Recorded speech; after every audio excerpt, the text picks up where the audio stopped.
Okay, I'll call the Board of Commissioners meeting to order for July 27th, 2016. Pledge allegiance. I Pledge allegiance to the flag of the United States of America and to the republic for which it stands, one nation, under God, indivisible, with liberty and justice for all. Mr. Chairman, are we gonna wait for Chris, or is he coming, or anybody know where he is? I have no idea. No idea to watch him. I have not heard from him, sir, so I'm assuming he's on his way. Here he is now. You want to approve the minutes? Chris, how you doing? I'll make a motion, we approve the minutes with the addition of the reasons we gave, night security, the bid without a competitive bid, and that was because he's given us excellent service over the life of the contract that he's held. He hasn't raised the price in 5 years, including this year, and we voted to give his contract in this year. And if you put that in, I'll make a motion that we accept the July 20th minutes of the public session. I'll second it. Any further discussion on the motion? What we're talking about is on the first page on the bottom. When we waive a bid, we've got to give a reason for it, and it wasn't in there. Any further comments on the minutes? All those in support of the motion say aye. Aye. That's so voted. Aye. So it was less than $5,000. So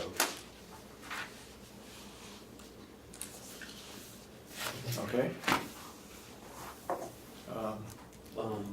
Go ahead. Input, public input. Public input? None? Thank you. Yes, sir, we went out to bid on the register of deeds. Last fall, you had asked Lisa to do some research, and she decided that we should go out for bid this year, so in fact she did. As you can see, it's pretty substantial. We did have one, we had 3 companies bid, but only 2 submitted bids. One submitted a letter. Unfortunately, they're unable to submit a proposal at this time, and that's IQS Info Quick Solutions out of Liverpool, New York. So we have 2, one from Fizzler Technologies and the other from Land Record Management. Oh, you open it. Oh, that's a bid. I thought that was a bid. One hand That's will the show name of the RFP. So much. It's it. up. Down right. I'm not sure. Do the watch land. Oh, there you go. I guess you'll find out in a second. What I'm sure we're going to table them and we'll have to review it. Yeah. You did the field way down in the back? I just cut it. Really.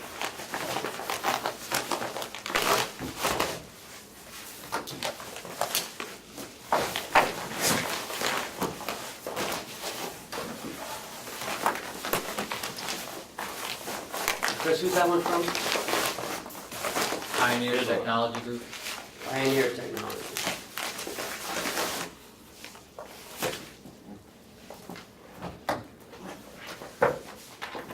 This will require some reading. There's a lot of supporting documentation in there. In terms of the actual bid, there's not too much.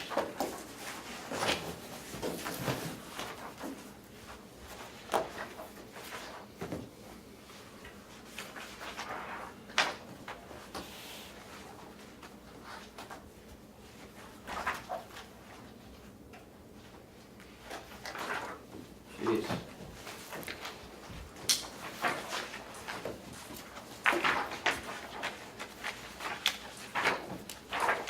Which county in New Hampshire don't you do? No, not. Oh, yeah.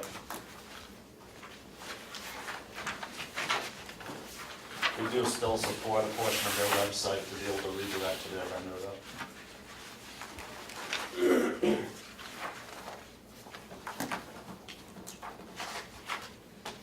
Mr. Chairman, I don't see any quick numbers here, I don't either.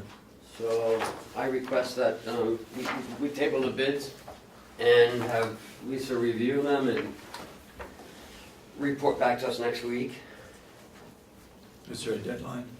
There's no deadline. I'd like to thoroughly examine them. Because there's a lot of interesting stuff in there. Are you Andy Forso? I am. I apologize for not putting a legend on there. They are right after so I included the entire bid that you gave me, Lisa. And at the end of the bid, there was 3 pricing options that were, Oh, the 3-year, the 4-year, and the 5-year? 1, 3, and 5. Oh, 1, 3, and 5. Yeah, so I apologize, it doesn't stick out to you, but it's on there. This is, Pioneer.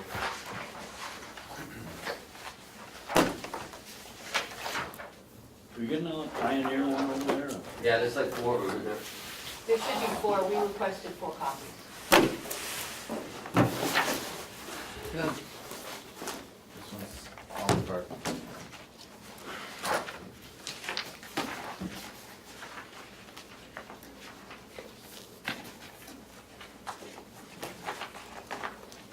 Hey, Andy, are there any more trees left on your property, or? I'd say from that. Would you believe I had rebound and trimmed some things out? Oh my the God. second time around? All right, here we go. Sorry about that. I've got an option 1 year. $450 per document or $5,250 per month with quarterly adjustments. Existing web hosts, online access $1,800 a month. 3 years, $425 a document or $4,958 a month. 5 year, $405 per document, $4,725 a month. Did you get those? Yeah, I can tell you Okay. as much as I can. Is that in that display? Yes, all, like Andy said, after all this stuff, which we're probably not interested in looking at today, but option 1, 2, and 3. It's a 1, 3, and 5 year cycle.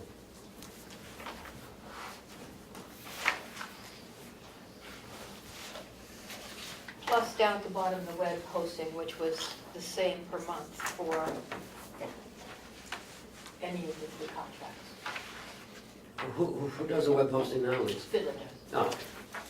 So each entity would host the web, Each right? entity. Yeah, like Yes. Fiddler does it, and then Pioneer. Right. So it's all off-site. Some on site, some off site.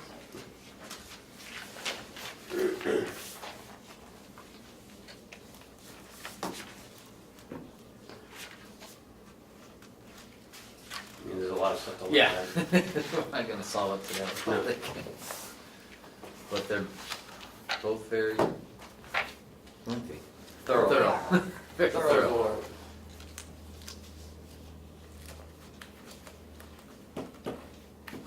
Total estimated services, 44,100. Per Just says total. year, month, 5 years. What page are you on, David? 41, 41? yeah. Where are you looking? Page 41 Pioneer. Not that Break one, it- the other one. Break it down and, There's also a. It is broken down. And there's a $12,000 landmark maintenance, $15,000. 44,000. So she's really gotta look at this. Yeah. Yep.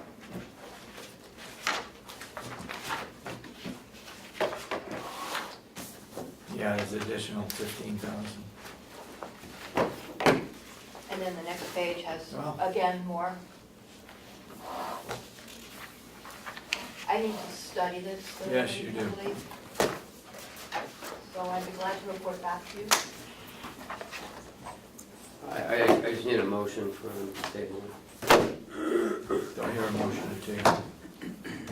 The proposal, the bids, Why do we have to table it? Do we have the authority to take time to look at it?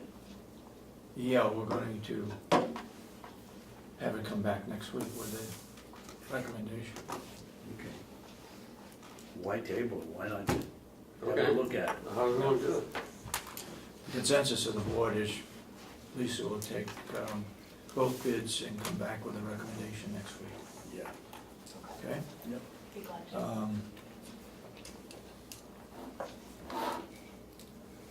I want one of my, back.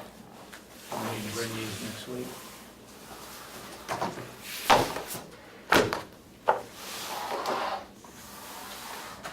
Okay. Okay, next, Thank you. thank you. Thank you, Andy. Nice to meet you. And thank you. Mr. Chairman, you ready? Whenever you are, Come on up. I brought my notes. Mr. Chairman, I talked to Steve yesterday, and I was wondering if you would come in and give you guys an update on where, after Monday's meeting, where he thinks we're gonna be going now and what his plans are, so just update Okay, us on that. yep, good idea. Good morning, Steve. Dave. Good morning. Just a little background here. I know that last Wednesday, the commissioners were with the nursing house with a very important meeting and may have missed a lot of Andy Kendall's presentation. It was a full room, kind of probably close to 50 people here. There are actually people standing in the back of the room and a few out in the hall. Great. Crowd. And 10 of the 15 members of the delegation were here as well. And I was really pleased to see that kind of a turnout as well. And Andy did, as always, did a very good job, a great job in my opinion, of presenting some of the possibilities, the opportunities. And as we know, the following Monday, the delegation unanimously supported the resolution, whose wording was almost exactly the same as yours. And from the committee's perspective, I think it's very positive now in going forward to know that both the commissioners and the delegation are in step on this. Very positive. And I was reminded again how both the commissioners had made it clear that in appointing the committee, that they didn't want either any of the commissioners or any of the delegation on it. Understandable. But now that we've got the full support of the delegation, I would like to find a way that we can engage them to some extent as well. I think it's important going forward. I don't know how we do that, we'll be discussing that, but they're on board, they're supportive of this, and I'd like to keep them supporting them as we go along. Don't know how we do that. But for the short term, what our committee has taken a look at is we basically have identified 2 or 3 areas for short term. And one is to be increasing the public awareness. What we have found getting out there is that it's a big county geographically, and there are a lot of people who still are unaware of the county farm complex, the role that it plays, the role that it could play, and some of the initiatives that we're looking at as a committee in going forward. So we're looking at how can we do that. And there's several things we're looking at. We're looking at maybe creating a Facebook page as one thing. Having public meetings throughout the county in which we basically try to attend selectmen's meetings, doing surveys. And I want to focus on the farming community here itself, because going forward in all the proposals that we're looking at, to get the support of the farming community is crucial to its success. If the farming community has reservations or is reluctant to step on board, I think it's going to make it a lot more difficult. And I say that in the context, as we've gathered more information, as to take a look at how big is the food economy here in the county.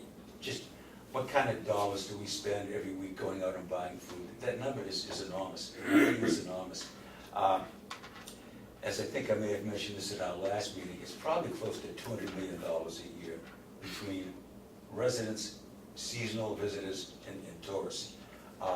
And of that roughly $200 million figure, we're only growing $5.5 million here in the county. So there's an incredible opportunity.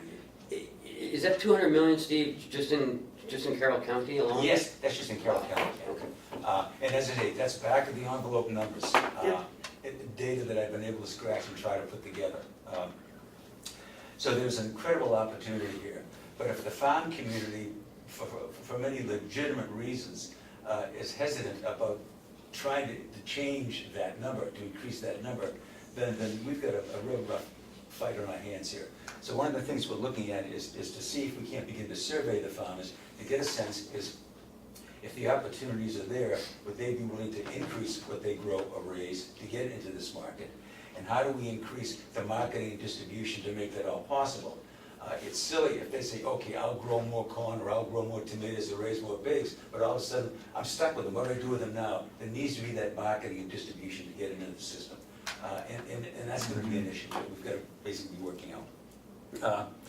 One of the other things we're looking at is the... Can I ask you a question? You sure can. When Jump in you, anytime. when you consider the farmers markets, roadside stands. Yep. And with the markets, that was the case a number of years ago when Cooperative Extension started the farmers market in Conway Village. Then people started growing more corn, some people started growing more strawberries, and then they sort of branched out and went their own way and sold it at their place versus going to the farmers market. And I'm wondering whether there's a survey that ought to go to these farmers markets here in Carroll County, and there's at least 3 that I know of, 4. Ossipee, Tamworth, Jackson, and Conway, I believe. Yes. Wolfboro has one too? Yeah, Okay, there's so one. so there's 5. That's a good point, Steve, because you go around and talk to these people that are going to the farmers markets. They're always, I can't say complaining because they're making money, but they're always, one of their downsides of the farmers markets is how much time it takes them to load the truck, get in there, get their tent set up, have someone there to sell the product, take it all down, Yeah. and come back next week. That's a real problem. So if we had a hub that we could work out of, I see that as a very positive. And the other thing is, they're only open 1 day a week. Yes. And the farmers got produce all week long. Exactly, exactly. No, you both have brought up good points. And it was interesting that when Andy started his presentation last Wednesday, one of the first things he talked about was the food hub. And the beauty of this is, this isn't something new that's untested. These are going on all over the country. If you go to the internet and type in food hub, the amount of information that comes up is overwhelming. And I've always been a firm believer in don't reinvent the wheel. So there's a lot of experience out there we can draw from. And what we're hoping is that if we could begin to really market and get this, as you say, Dave, this daily produce into a system where the farmer now doesn't have to worry about the marketing and knocking door to door and going to restaurants, that it'll increase that. And what was interesting is that at one of our meetings, one of the representatives here has a restaurant. Yeah. And he talked, how he would love to buy local. He would love to. He says, but I cannot find a single farmer who basically can grow the volume that I need. But if there's a food hub in which a lot of farmers are contributing to it, then all of a sudden that helps to solve the problem and increases the market.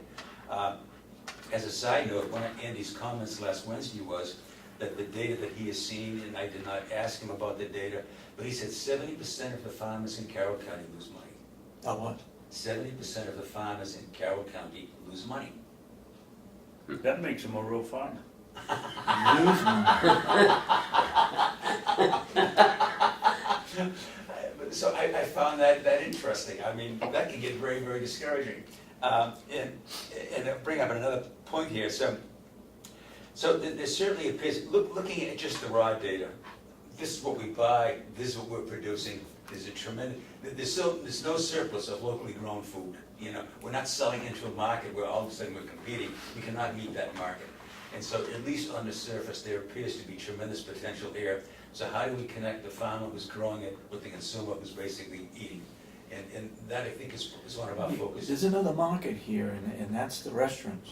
Yes. We don't know, well, this individual is looking for eggs, having consistent supply of eggs. We need to do a survey with the restaurant people to find out what they need that they would be willing to purchase locally, and maybe how much would they pay for such an item. Yep. Because they know already what they're getting from a wholesaler that's coming from the Boston market or wherever.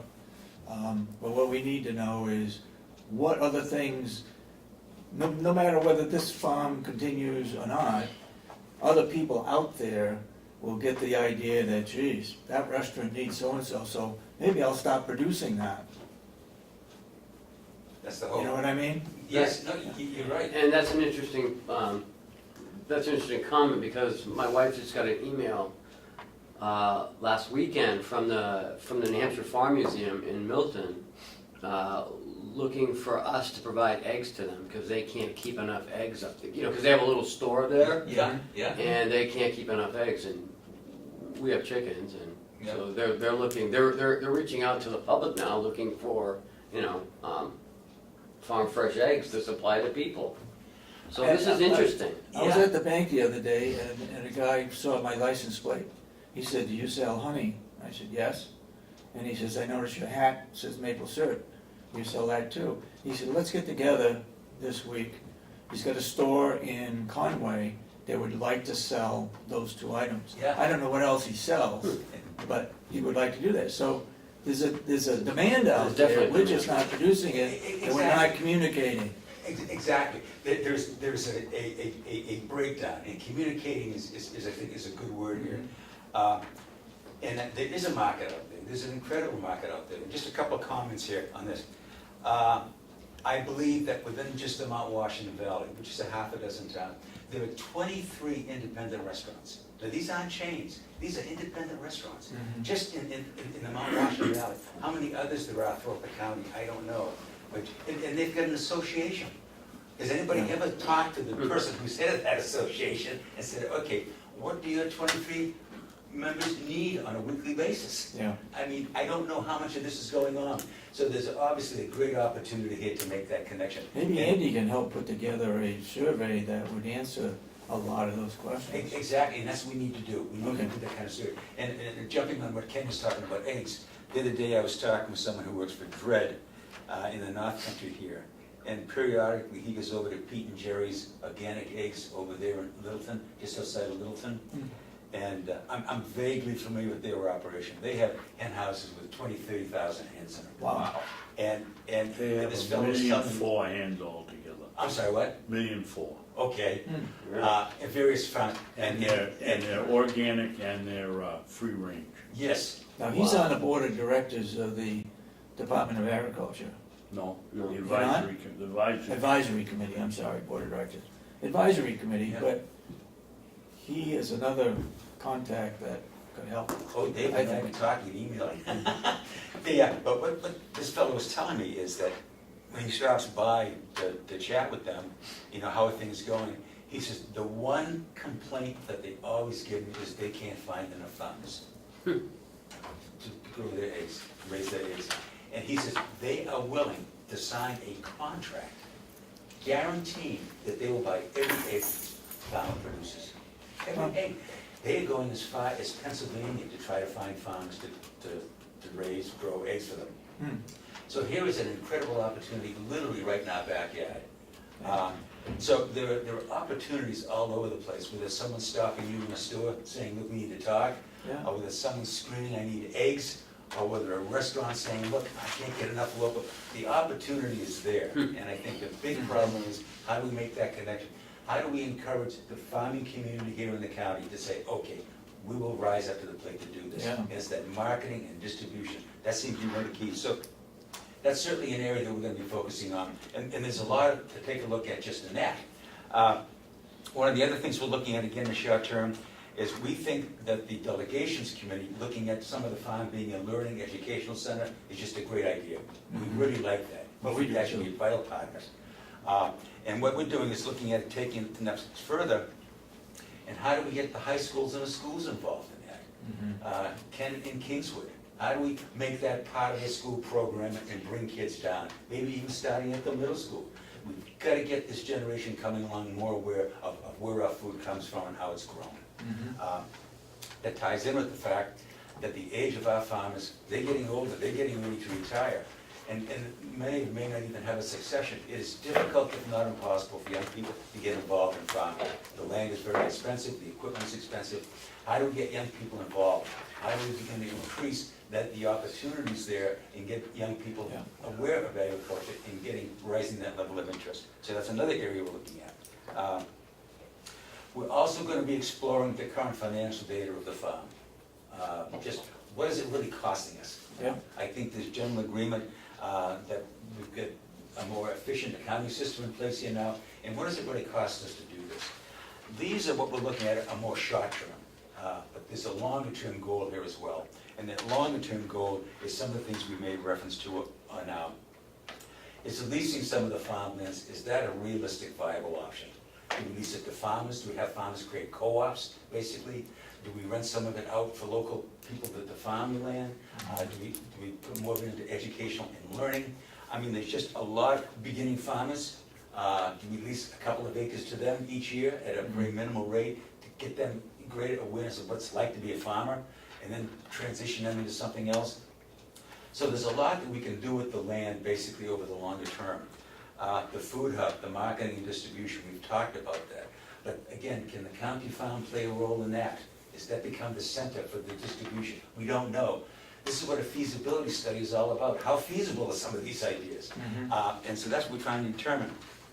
The processing and value added. I was talking with a farmer just the other day who raises goats and getting input feedback from him. I walk in, I always say, talk to me. What's going on? Raises goats. He says, I want to turn my goat's milk into ice cream, into artisanal cheeses, yogurt. He says, but for me to all of a sudden to go out and to try to buy the equipment to do that myself, he says, is crazy. I can't do that. He says, I cannot spend $75,000 to get the equipment to do that. But a larger operation, pooling a lot of farmer resources and maybe some public funds, basically allows that to happen. So he's now not just selling a raw product, but he's now increasing the value of that product by basically the value added. And I think there are other farmers out there who might also be interested in that. So the processing the value added is very important. And as I say, the other opportunities out there as well, which we just starting to come across. Now what I did yesterday, I had a long talk with the Land for Good, which is down in Keene, New Hampshire. And I contacted them because, as Andy Kent has said, and when Cheshire County reached the same decision that we are now reaching, back in 2010, is, okay, we've got to take a look, what do we do with that county farm? And the Land for Good was one of the leading agencies that basically got involved in that. So I felt that this was a good place to start. Let's talk with an agency that basically has been involved in this. Again, we're not reinventing the wheel. And I had a long talk with a guy by the name of Jim Hafner, who's their executive director. Unfortunately, they no longer do this. And unfortunately also is that they don't have anybody in their organization now that was involved in that Cheshire study 6 years ago. So he says, I can't even turn you over to somebody. But he was very, I bet we talked for 3/4 of an hour, but he was very interested in what we're trying to do here. Very interested. Steve, excuse me. Yes. You know what never comes out in the discussion about Cheshire is why they did it.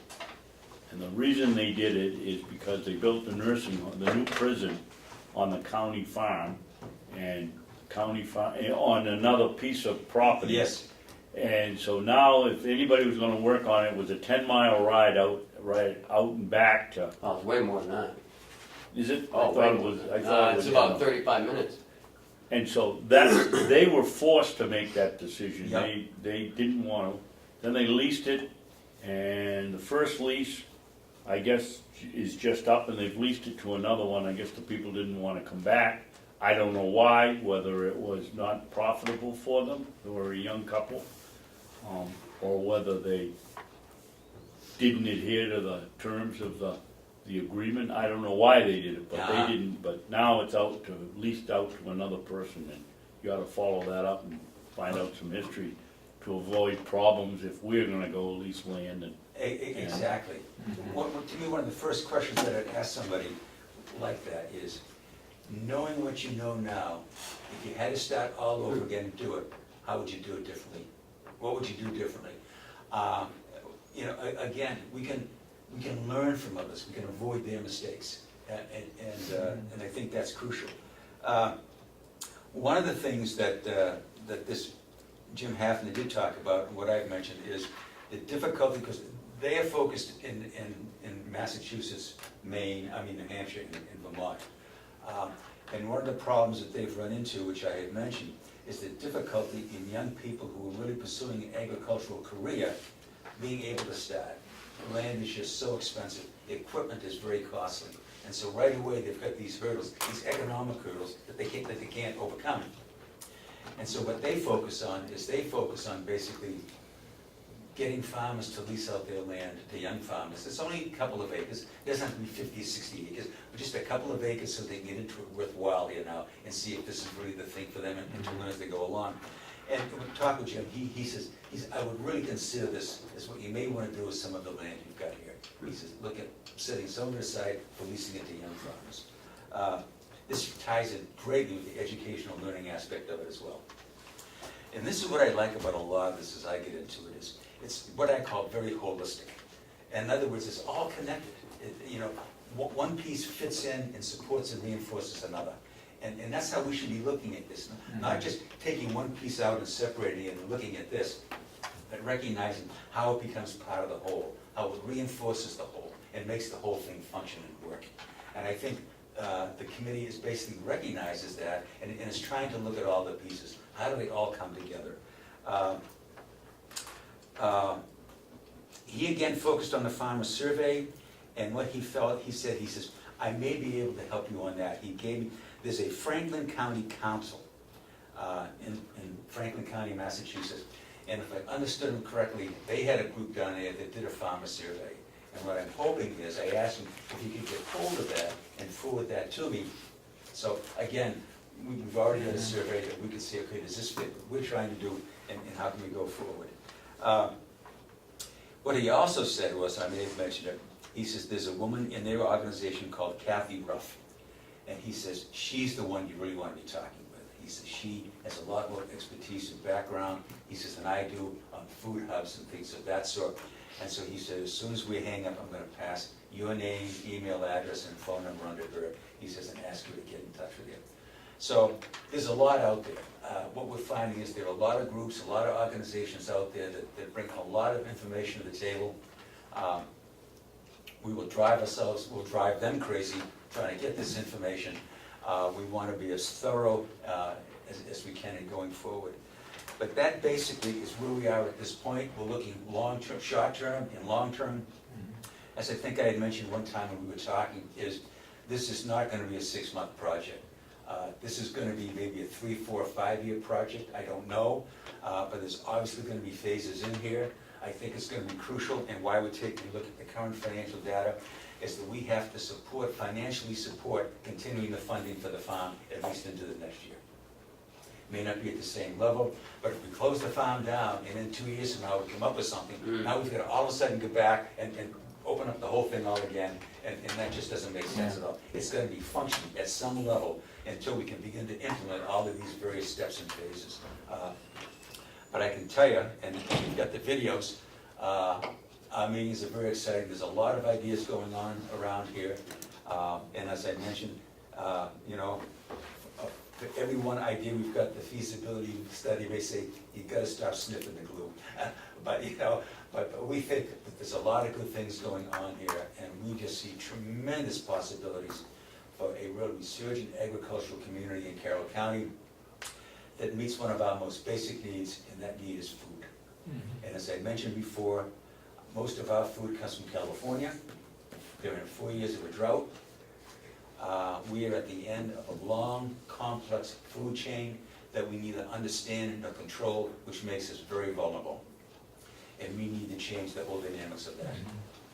We need to become much more localized in how we grow and raise our food. And that's it. If you have any questions, I certainly try to answer. Dave? May I suggest that you don't eliminate hay from your hub program? I mean, it isn't food, but the last survey the Farm Bureau did, there's 50,000 horses in the state of New Hampshire. That doesn't include all the livestock, the cows, the pigs, the sheep. We sell out over here very soon. And we could have a hub for, hey, people call me all the time, where can I get A, where can I get A? Don't eliminate them from your Okay, your study. I Yep. mean, maybe we could help them, A producers, maybe not, but it's Used- money. Used to be a couple of dollars a bale, now it's $6.50. yeah, yeah. Well, if you get to winter, it's more like $8.50. I think you chose the right person for this job. 3, 4, 5 years. I thought that was your suggestion. Huh? I thought that was your suggestion. No, that was David. Okay.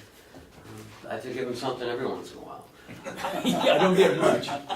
So, Steve, you're Yes. looking at 3, 4, 5 years. Yeah, that's very possible, yes. Is your team committed to that long-term engagement? I am, and Okay. I think the team is as well. Okay. I just want to say, I think the commissioners did a great job in putting this team together. They're real good people. They bring a background, they bring enthusiasm, and they bring energy to it. And I think you're fortunate to have people who are willing to give the time and the commitment to it. We purposely, though, did not put a representative on it or a commissioner Yes, because we wanted it to be an outside group that really looked at it and wouldn't be influenced one way or the other. yep, I understand, and I almost can speak for the board, I think we support that learning center here. Unequivocally. Yeah, that's a given. yeah. So, I guess I would encourage you to keep them informed, but that they would not be, or we would not be on the Yes, committee. and that's, as I was driving down here, I was thinking that I was more than gratified that the delegation unanimously, It's election day. well, that, for whatever reason, I'm not gonna try to second guess them, but they unanimously supported a resolution that almost word for word was the same as yours. And I've emailed, and I've gotten emails from a couple of them, and I sense in the emails that there is a real sense of we need to work together on this. And I just think that our committee should do everything possible to encourage that. Yeah, And I don't want to start throwing up walls and barriers saying, well, you stay away from this.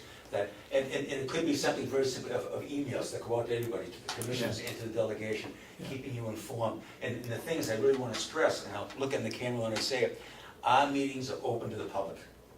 And I would encourage anybody to come down to attend these meetings. That's the kind of input that we need. It's more than educational, it's input. Yep. We do not have many answers. We just have a lot of questions, and it's the public that's going to give us those answers. And if we're focusing on B, and the public says, no, we want A, then we're missing the target completely. So we need that input. We need to be building support. I think the public needs to be sure that their thoughts are being heard, and that we're reacting to that. So to me, it's all one big educational piece. And the common denominator is every morning we wake up looking for 3 meals a day. And so where does that food come from? And I think that's what we're trying to address here. And the more locally we can grow that food, the more sustainably we are in growing that food, that it doesn't come 3,000 miles, but in fact comes across the street, yeah, the better off we're gonna be. yeah. When you go to selectmen meetings, like we found, it most helpful and the best way to get the message out to all the towns is a selectmen meeting. Yes, yeah, and that's one of the things we're looking at as well. And what I've indicated is, I said, when we start that process, and I hope we're starting it soon, we want to be sure that we're all reading from the same script. I wouldn't want to be down, say, before the Ossipee selectmen making a pitch, and somebody's up to the Jackson selectmen making a different pitch altogether. Now we've got a problem. They'll say, well, what is it that they are doing? What are their goals? So we've got to be sure that we're all telling the same story. And the thing is, it's a great story to tell. It's a great story to tell. I think to keep your committee people interested is to give them an assignment.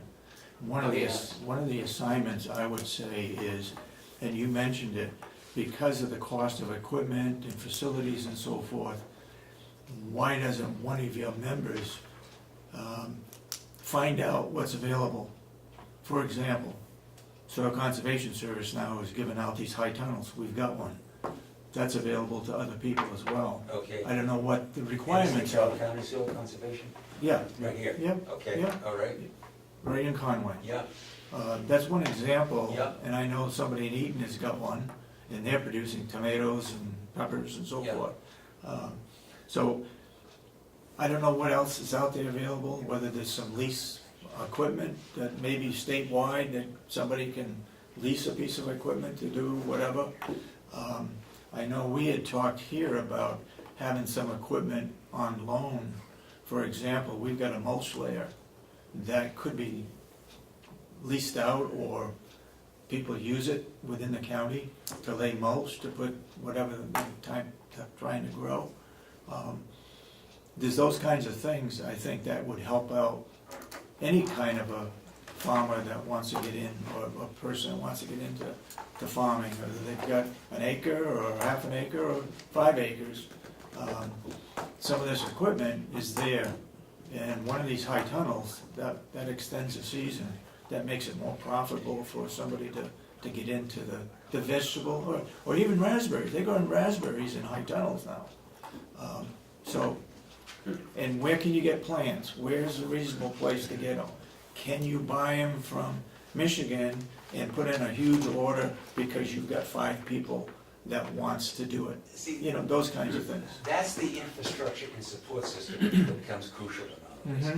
And we don't know at this point in time what kind of support system and infrastructure is available. Yeah. But, I mean, you're right, if our farm economy continues to grow, that's gonna need support. It's gonna need more people maintaining farm equipment and so forth. It's gonna- I mean, there's a whole other economy that's created in support of that. Yeah. So it becomes, in many sense, an economic driver. It's creating jobs. And it was interesting, as I said, the data that I've seen, and may not be 100% correct, is that there are 293 members of the Carroll County Farm Bureau. And I understand that all of them are farmers. I'm sorry, what? 298. Okay, 298. I stand corrected already. Almost. But let's just say that. Four people signed up. Say that there were 300 farmers, just to make the numbers easier, in various sizes and scope. And say that because of our efforts here, through the marketing, the distribution, and all of this, we were able to increase each farmer's income on average by just $500. That's $150,000 here, and that now is in the local economy. And I was talking to a representative as we left last Wednesday, and I said, okay, let me just put together a hypothetical situation on the table here. I said, say that we were able to do that, to increase collectively in the county farmers' income by $150,000. That's money that's staying in the county now, earned income in the county. I says, in the process of setting this up, I says, this is gonna cost the county $20,000 a year. I said, is that $20,000 investment worth $150,000 in income? And without batting an eye, he said, of course it is. You gotta make the thing make sense. So it costs us $20,000, but we're generating $150,000 a year in income. My feeling is that $500 per farmer could be, it could be $1,000 per farmer. It could be $1,500 per farmer. I don't know. But the fact is, if we put it all in place together, it could have a dynamic economic impact on the county, and basically in doing something worthwhile. Yeah. So, I have several things. Go ahead. First, I think you touched on a very important subject, that this is a long-term project. You have 15 people on this delegation. I'm gonna guess 12 to 13 of them don't know the first thing about agriculture, or what happens, or what it takes to bring a field or a garden up to Production. maximum production. I'm also not as optimistic as you are on what they've said. They're short-termers, and they're looking for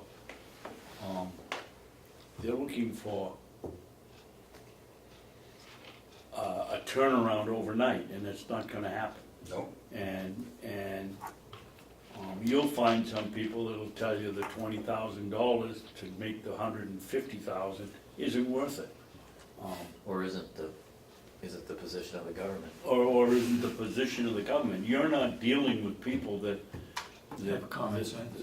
Well, I'm not gonna say that, but believe that we should even be in this business, let alone trying to get an agricultural club going here that will turn a profit.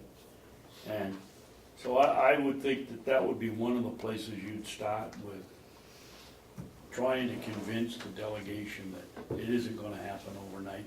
They may even have to hold their nose and invest some money in order to make some money. They don't understand that either. And Ken is gone, but I was gonna ask him permission to discuss one thing we were gonna discuss. We're in a conundrum here. We have wood, we have blueberries, and we have, Hay. Hay. And our superintendent and the farm and the superintendent of jail are really working together, and I'd like to compliment Jason on his ability to try to cooperate and try to pull this thing together. He doesn't have enough people to go out, so what do we let the berries rot on the vine because we can make more money on the wood?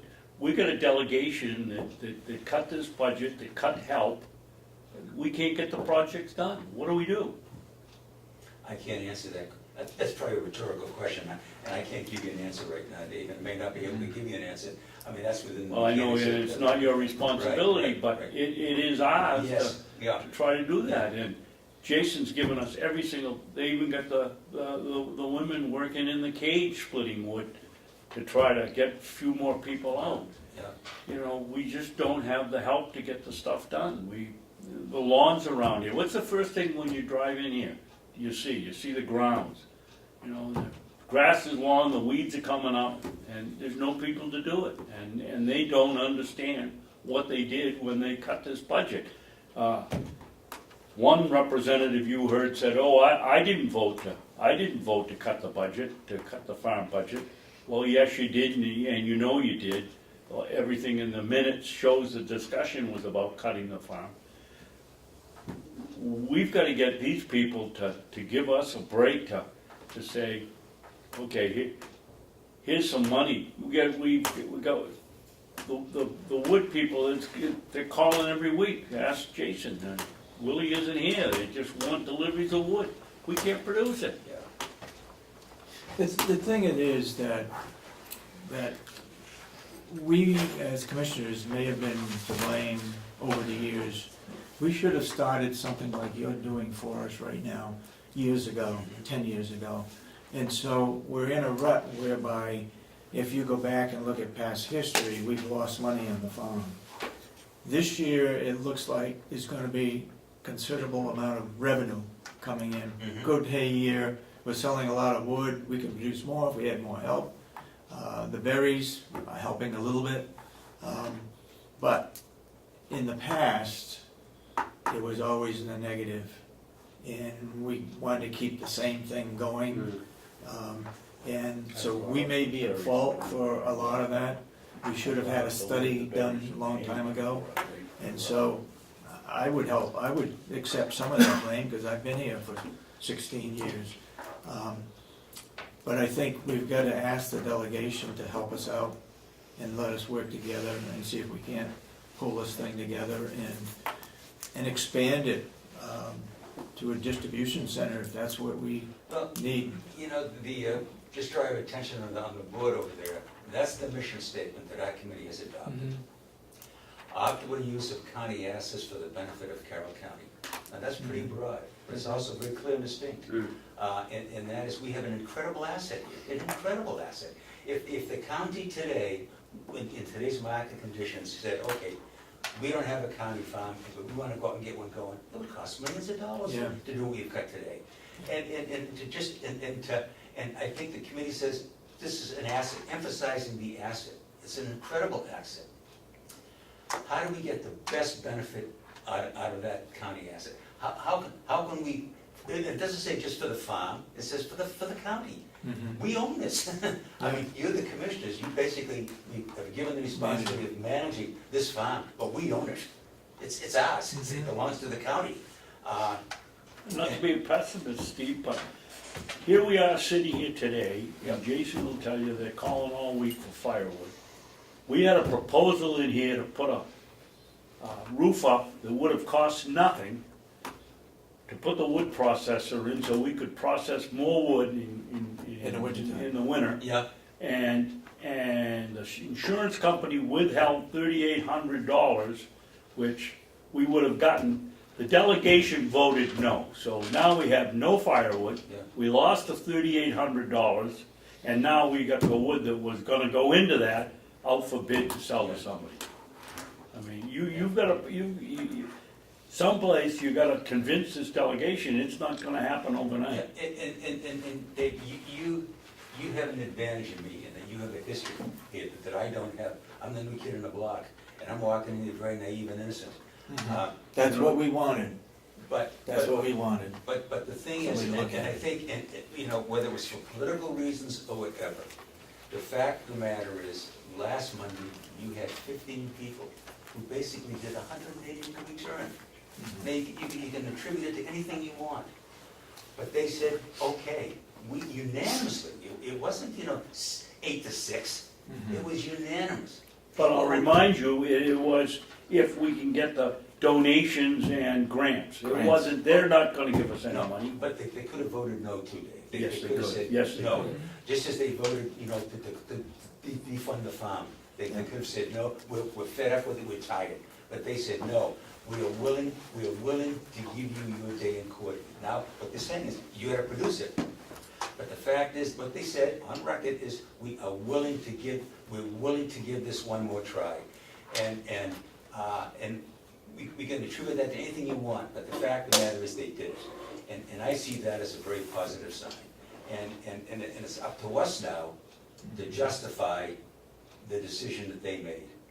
And as I've said to a couple of them I talked to, it's not us versus them, we are all in this together. They've indicated, whether it's because they're looking for grants or whatever, yes, let's do this feasibility study. Let's see what we can do with this, together, let's see what we can do with this. And maybe I'm grasping at straws, but I'm taking them at their word, and I say, let's continue to work on this together. So, very quickly, what is Andy gonna do from now on? And he's out in California right now, on the West Coast. Okay. I called him yesterday morning, and he emailed me back and says, I'm out on the West Coast all week. But that's a good question. He has said to me via emails, excuse me, that we could probably get our hands on $5,000 or $6,000 right now. With the delegation support, there may be some funds available. And as I've outlined, and hopefully I did, these are some of our short-term goals. These are things that we want to do. And they're going to require some money. I mean, if we're going to if we want to create a Facebook page, and I think that's an interesting idea, if we want to start to have meetings throughout the county, then that may require some effort and time here to do that. But increasing public awareness and getting public input, that's crucial. The Educational Learning Center, I mean, and I also put down there the funding. We need to be getting this funding in. But it's the what we're doing is we're buying time. We're trying to build support for what we've got, to take advantage of the support that we've already received from the delegation, to begin to build on that support, and basically so that when we start focusing on long-term, now we're getting into the nitty-gritty of this whole thing. The bottom line is, what are we going to do with the county farm? I mean, that's the $64 question. Yeah. What role, if any, does the county farm play in our future? And as I say, we come up with all sorts of ideas, but some group, whether it's not going to be the land for good, somebody else may say, well, you people, you're crazy, that's never going to happen. This is what's going to happen. And then we've got to decide, is that worthwhile? Is that worthwhile? My feeling is that the financial data that we're looking at now is short-term. It's justifying keeping this going for this long. But I have felt, and I've said this to the committee, that basically all we end up with is basically leaving it the way it is and trying to justify that. That's going to be a tough sell. I think that's going to be a very tough sell. we've got to put some cherries and topping on top of the ice cream here to really come up with something different that fulfills a real need in this county, and that is food. And it's, the numbers show it's just an incredible opportunity for the county. Yeah. Now we've just got to be able to make that case.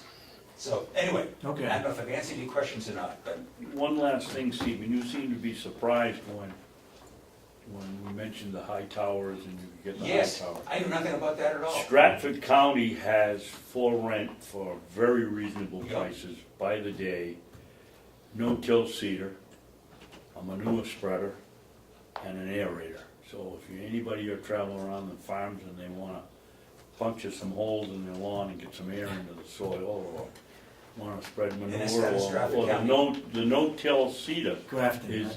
Stratford. Oh, Is Stratford. really the seller, because you don't have to plow it, you don't have to spend the next Yeah. 3 years picking up rocks, it drills down Yeah. from the surface. And How's there's one it work? available Is it in no Jackson tiller? too. No-till No-till. seeder. There's one in Jackson. It Is it drills a later? hole and puts the seed in, you gotta herbicide it Yeah. first, and then you do it, and so you Huh. don't tip the rocks over. Wow.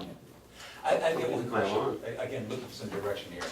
And we've discussed this a little bit at our meetings, but haven't come to any definitive answer or proposal.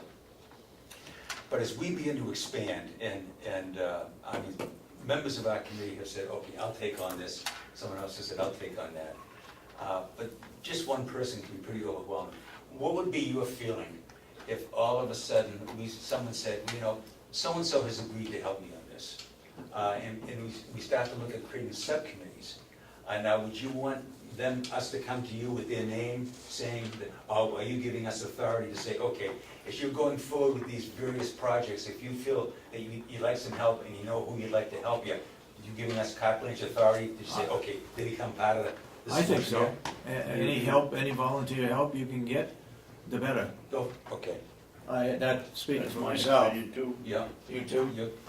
Well, I think, we all agreed that we wanted Steve to have autonomy of what was going on. I Yeah. mean, Yeah.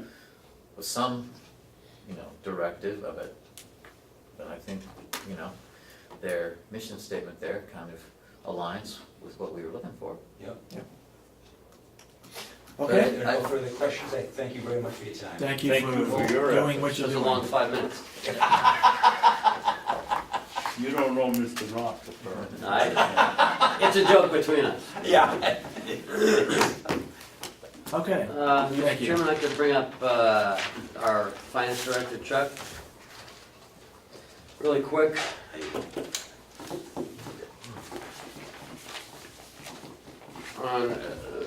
On the chronos that we talked about last week. yeah, After the delegation meeting, we met for our line item transfer of the 5580. Those are the minutes from that.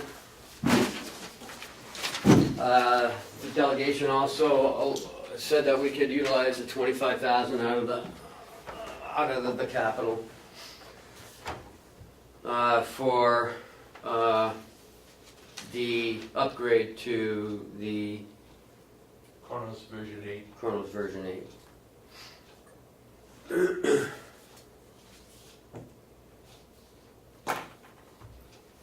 I know you guys had some concerns about it last week, and we talked about it. It's on the video if you want to listen to it too. But sounds good. so that's what we'd like to move forward on. Well, well, what do you need? You want to vote from here? You need my signature. Two documents. Is it consensus that we move forward?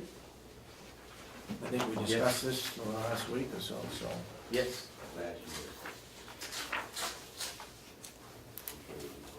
But don't we need to, isn't there a document we needed to fill out for the transfer that we're? We did. they did. We did do it? Right. You weren't here. You had left already. The last week's. Oh, last week, okay, all right, I'm sorry, I just want to make sure Yes, that's sir. what I thought the document was. Oh, no. That's already been done. Yes. Yes, sir. Let's move it along as quick as possible. Yep. Okay. Anything else, Chuck? Okay. Hang on, I'll make some up being up there. All right, I guess we'll do Bob next. We have a lot to do with Bob, so he'll be here for a little while. Okay. Bob, come on up. Yes. And this has to, some of it has to do with the superintendent too, so that's why he's here. I figured they weren't attached to it, Well, sometimes Go, Bob. Good morning. Good morning. in your packet you have a bunch of stuff, so. I'm gonna do tri-state fire protection first. Okay. That way Jason can leave. Is this done by separate buildings or by complex? This is done by separate buildings. And I used to manage just in Mountain View, and Jason took care of Department of Corrections. But as I got looking into it, realizing that same company, different contracts, that we were, I guess, bound to present this together. We have a contract that I'm proposing for tri-state fire protection for the nursing home and for the Department of Corrections. Nursing home is $3,538.70. Department of Corrections is $2,045.80. This puts us over the $5,000 bid requirement. Yep. I'm going to ask the commissioners to consider unanimously waiving that requirement on the grounds that that these contracts went out to bid not that long ago, and this presentation that I have here today is actually a lower price than I had for last year's contract. They actually went down in price. And Al Backmo with Tri-State has done a good job in the jail, knows their safety and security stuff, because they're everywhere in the building, so they've taken care of our stuff and done a very good job. And I would wholeheartedly recommend continue working with them inside the facility. And the 353870 includes a figure that is just in it. It's a once every 6 year figure. It's not part of an annual contract. So our annual requirement is just under $3,000, $2,988. And Tri-State also has some outstanding work that they didn't finish up last year that they're going to finish up for us this year. And I would hate to lose that. If we change contracts, it's going to cost us money, and I'd like to avoid that.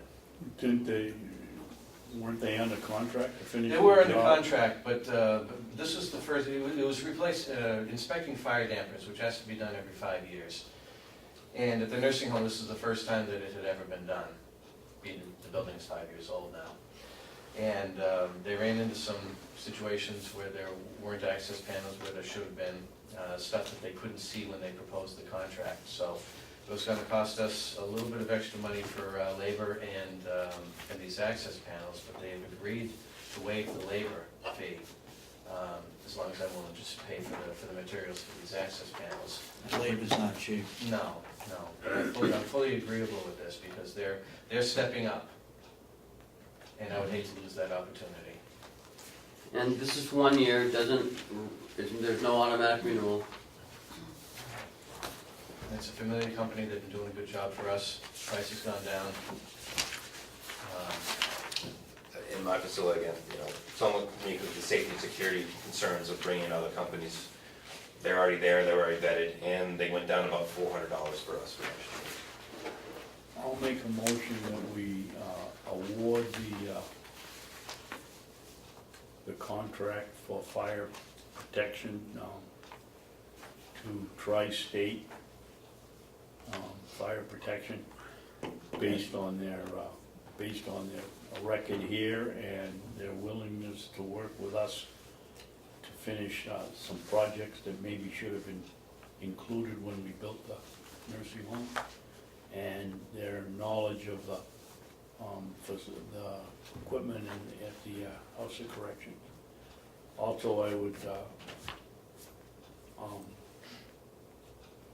not wanna sign the contract until it says in their page here that,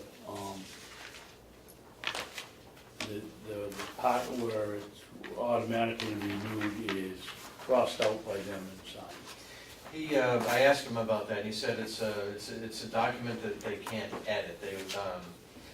If you want, I can send it to them and they can initial it, but I think that my opinion is the statement that they put on that first page of the contract covers your concern. Well,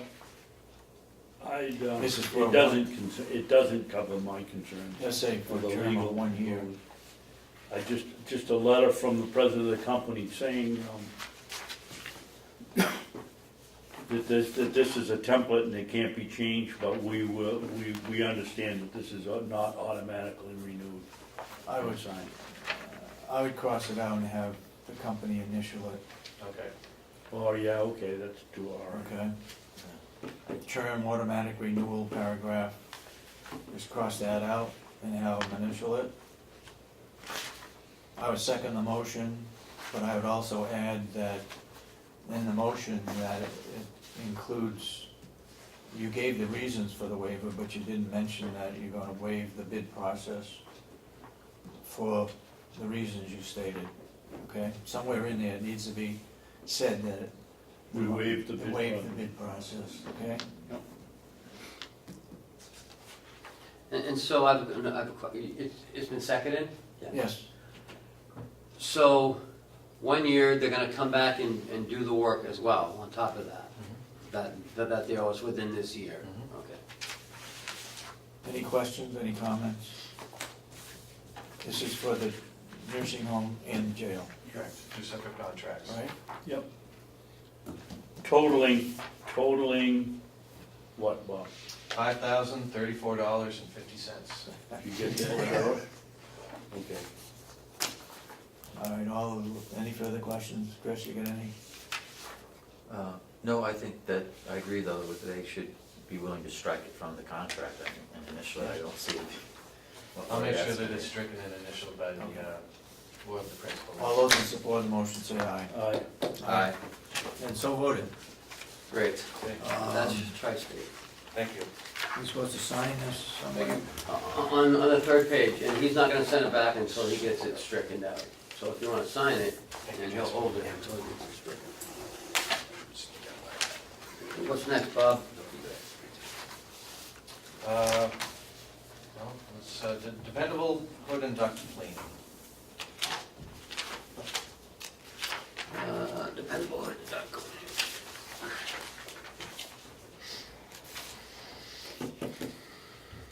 I have night security, Hope, Is this one like this? don't have it.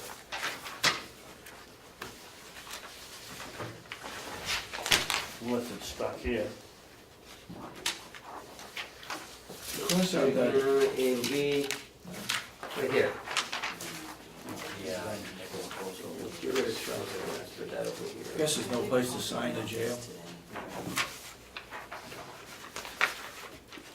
What's that? Initials. Is there a jail signature one? Yes, I did, no. I did the nursing home. It's a different looking contract. I don't But know there's why. no signature. There is. Do you have one? There should be a signature On yours? on there. Because I don't have one on mine either.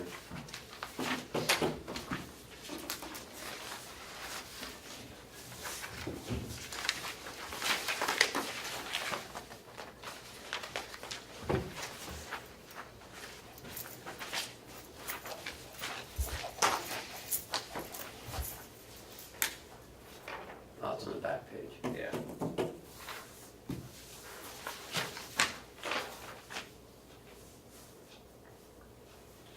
This is the Department of Corrections contract. This one is? Yeah. Which is this one, which you just. Yes. This doesn't have the last, It's just missing the, yeah, signature page.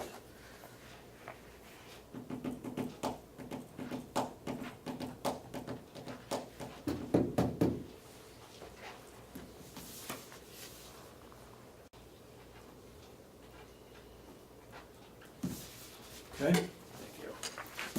all right. Where are we? We're at Dependable Hood and Duct Cleaning Company. This is for the new nursing home? It's for the nursing home, yeah. Yes. They clean hoods in the kitchen, filled up with grease. This went out to bid last year. This company won the bid. This is their renewal.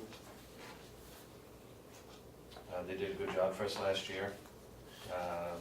Price of the contract is up about $150 over last year. You're aware of the new policy that we put into effect? Of anything that's different, that over $2,000? Yeah, but this isn't different, this is a yearly thing. Yeah, but it's not something that we buy on a regular basis. It's Actually, one Yeah, contract. no, we do this we do it twice a year, it's a fire code. they do this twice a year. They come in, this is the annual, this is the total price for the twice a year service that they do for us. It's a recurring service. And these prices are subject to annual CPI increase. What is that? I know what the CPI increase is, but Well, they can come along at some place in May or November when they're gonna make the 2 calls and say, your price is going up 4%. no, I don't think so, because they've given us a price of the contract. I think if this were a contract that were multiple years, I would think that would be the case. And we can terminate this contract with a 60-day notice. Well, I hope whoever makes the motion says it not to exceed whatever the total is here of the cost. And then they can't raise it. Not to exceed $2,145.60, right? Yep. Extras, grease, negate, powder, $4.30 per Josh. They can raise it, When we just can't pay it. That's right. So it won't- Why don't we just, strike it? I mean, consumer price index increase, it's only a Yeah, 1 year yeah, deal. I yeah. mean, what do they need that in there for? If it's a 5-year contract, I might understand why Yeah. they want to protect themselves, but it's just 1 year. If they can't give us a solid price on a 1-year contract, That's what I'm saying. Yeah, just strike it, hey. So strike it, initial it, sign it, where is it? we'll say, Right there. we'll say that this is only effective if this is stricken. Yeah, If not, then, it's only a 1-year contract. I can't imagine that they're, and it's November and next May. I mean, they're only here twice. I don't get it. Do I If hear it was a motion- monthly thing. Do I hear a maybe- motion that we approve the kitchen exhaust cleaning inspection contract for not to exceed $2,145.60? I'll make that motion. Do I hear a second? I'd like to. Crossing out that Right. CPI increase. I guess we can consider that, we did do this last year, we're not doing it this year, but then with the understanding that we would go out to bid next year. So it doesn't, Do I hear a second? Before we discuss it? second, Okay. Seems though to me there is a company here in the Conways or in Carroll County that does ductwork. It's advertised in the Conway Sun, I believe I've seen it there. Have we given them the opportunity to, Well, it was advertised, they had the same opportunity everybody else did. Next year, because it's under $5,000, next year, we'll get 3 quotes. I'm not gonna put this out to bid at $2,100. oh yeah, I'm not suggesting necessarily that, but maybe something next time around would be a little more competitive, just Sure. to try to, yeah, so it doesn't become ongoing, we're just renewing the contract over and over without When even there's somebody who checking can the do it for price. $500 less. Right. okay, any further discussion? All those in support of the motion say aye. Aye. Aye. Those opposed, nay. Nay. Okay, 2 to 1. 2 to 1.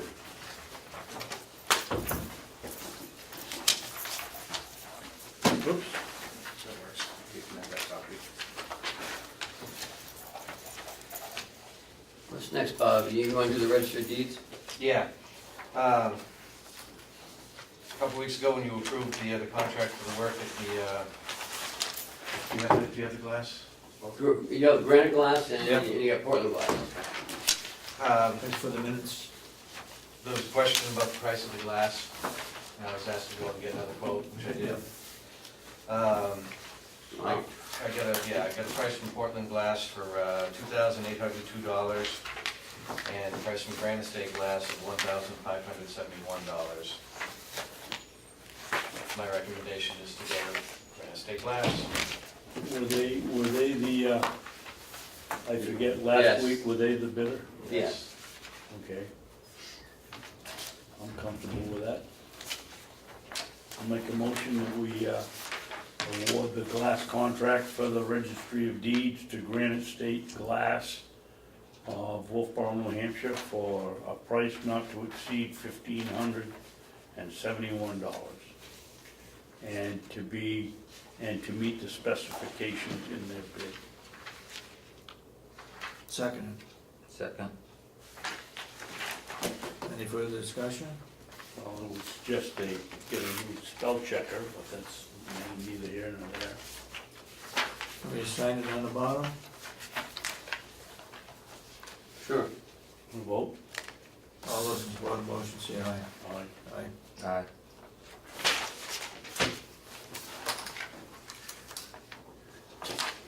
You wanna do the pavement next?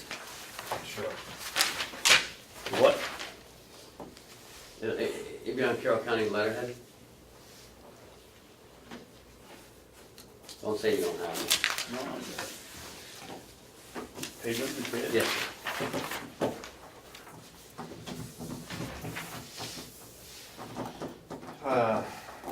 This didn't formally go out to bid because I only budgeted $4,000 for paving. Turns out that when I solicited prices, they were all in that vicinity. So I ended up getting, let me back up. What I want to do is repair the sidewalks that, in the front of this building, the back of this building, for the main entrances. Repair the sidewalk around the side of the building that the sheriffs use. And we're going to tear up the front part of that same sidewalk that goes in along the front of the cars. Lumen seed that. And there's a small patch behind the nursing home that I need to do, that we bring laundry carts in and out. It won't be the same contract, but it'll be in the same process as we want to do some line paving, painting, restriping at the nursing home, and line striping in the front part of this building, not the main parking lot, just the front part. So I got prices from GMI Paving of Belmont, Lakes Region Paving of Wolfboro, Sunday Paving of Wolfboro, and separately for striping, I got New England Traffic Safety Lines in Methuen, Mass, and White Wolf Striping of Gilmanton, New Hampshire. The best price that we got for doing the asphalt work was from Sunday Paving of Wolfboro for the price of $3,250, and the patch price of $490. And for the striping, New England Traffic Safety Lines of Methuen for $1,070 for both the nursing home and the administration. Wait a minute. Hold on a second, I don't have that, I just have this one. Yeah, It says send the $795. Right? New England striping, New England, traffic, yeah, safety. See, you must have added that after, okay. Remember that's the price Yeah. I was waiting for? Okay. So this is what it looks like now.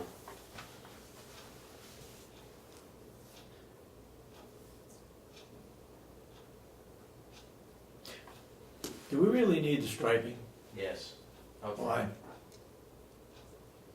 We've have striping for a number of years, why do we do it now? That's your call. It just looks awful, I think. My recommendation is to stripe it, you can make whatever decision you want. So you're saying just, sorry. Just the front part, not the back lot, just right out front. Just right up front there. Yeah. For for a total of $1,070. Because that's where, Administration. yes, $275 to stripe the front, Yeah. and how many lines you gonna put in there? Well, and then with the handicap placards, The two handicap spots, the hash line in between, and the then rest of the this one. spaces. White Wolf is $13.83. Yeah, it's gonna look like we care. Don't need it. Okay.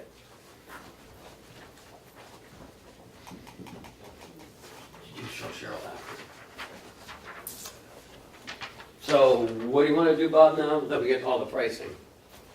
Yeah, So my let's- recommendation is to award the paving repairs to Sunday Paving Okay. of Wolfboro, New Hampshire, and the line striping to New England Traffic Lines of Methuen, Mass.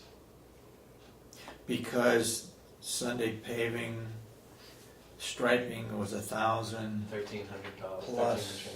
It's administration $13.85. building. It's a difference of $300. If you want to give it to the local contractor, it'll be, $300 more, but, Can we save anything on our liability insurance by having the parking lot striped? that would be a question for Lynette. How many- I think the handicap thing has to be painted. I think that might be a requirement. But as far as the line striping, I think you keep it a little more orderly, and then people's cars aren't, so they make. We haven't had problems with crashes out in the parking lot. But I do agree. Trying to be with you. proactive. We do Trying to be have to have the proactive. handicap. how long has it been since we've painted it? I don't think it's ever been painted, has it? Yeah, you can see remnants. I can see some lines in there. Yeah. Huh. Yeah, it was striped before. My opinion is I think it looks good. It shows we care. I'd rather see the line striping, money spent on a Jersey barrier for the corner out here. You people keep filling it in and making it nice, and people keep cutting the corner and digging a hole there. We could put some stakes in there, to kind of round it up. So, Okay. I don't know how many times they filled it, but Yeah. Yeah. it's because the sheriff's people get here early and they park one space over from so you have to cut the That's where it corner. ought to be lined, is out there, not out here. Well, after the lot gets repaved. Once we get it repaved, then yeah. That was like $80,000 to get it repaved. Yeah, I actually have a price from Sunday Paving of a lot less than that. I had them Really? give me a quote while they were here. Yeah. Do you have any references for these people, Bob? No, but I haven't heard anything negative either. These are companies that have been in business for a while. Well, I spent a lot of time in You know Wolfboro something. and I've never heard of them. Well, we can get a reference or two if you want. No, whenever I see sealing and you read about people coming around the truck and claiming they're sealing it, they're putting black water on it. Well, what I did find with New England Traffic Safety Lines, I think I have their paper in another folder, but they do all of the Demoulas Market Basket parking lots. Okay, that's good enough for me. Al Poulin ran into him while they were doing a market basket down in Rochester. He said, "Yeah, give me your name." So the guy wrote his information out and I called him. He responded, came up. All right, I guess the That question, was New England Traffic Safety? Yeah. I guess the question is, do you want to award the bid locally to Wolfboro to do both striping and paving for an extra $300? Or do you want to separate it out, so we do the paving with one company and the striping with another company? Striping then is from Methuen, Massachusetts. I don't know anything about the industry, but are we setting up a potential conflict if something goes wrong, that maybe there was too much oil so the paint didn't stick, and if we've got a vendor from Methuen and one from Wolfboro, we're gonna be stuck in the middle? I don't know anything about the business. That's a viable Well, question. they're not paving, we're gonna be striping, This is true. so. Oh, okay. Yeah, that's right. Okay. All right, what's the pleasure of the board? What do you wanna do?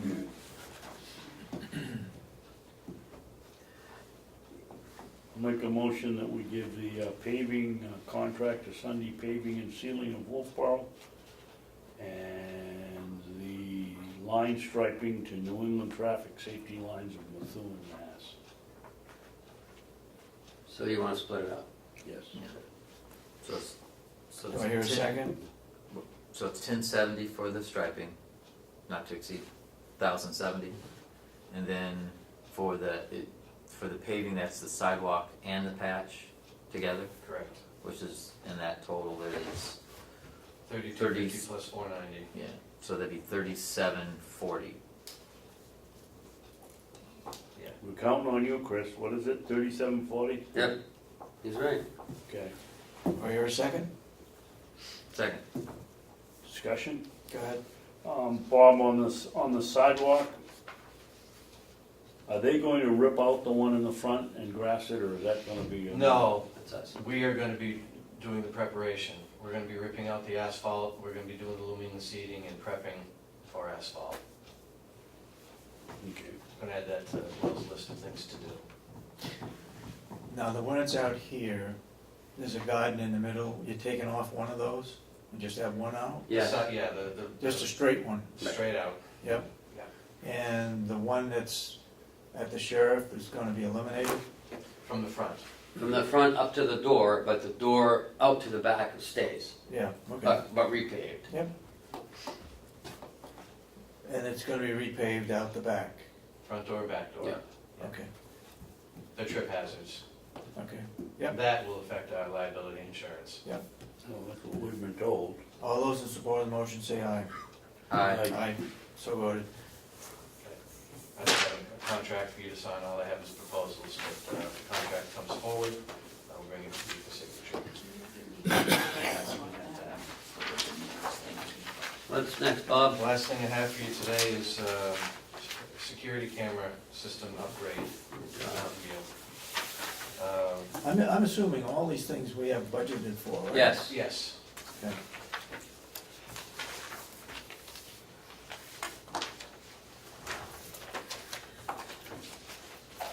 Why do we have night security here?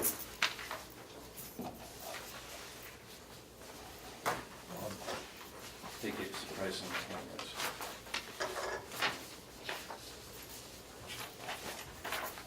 Okay.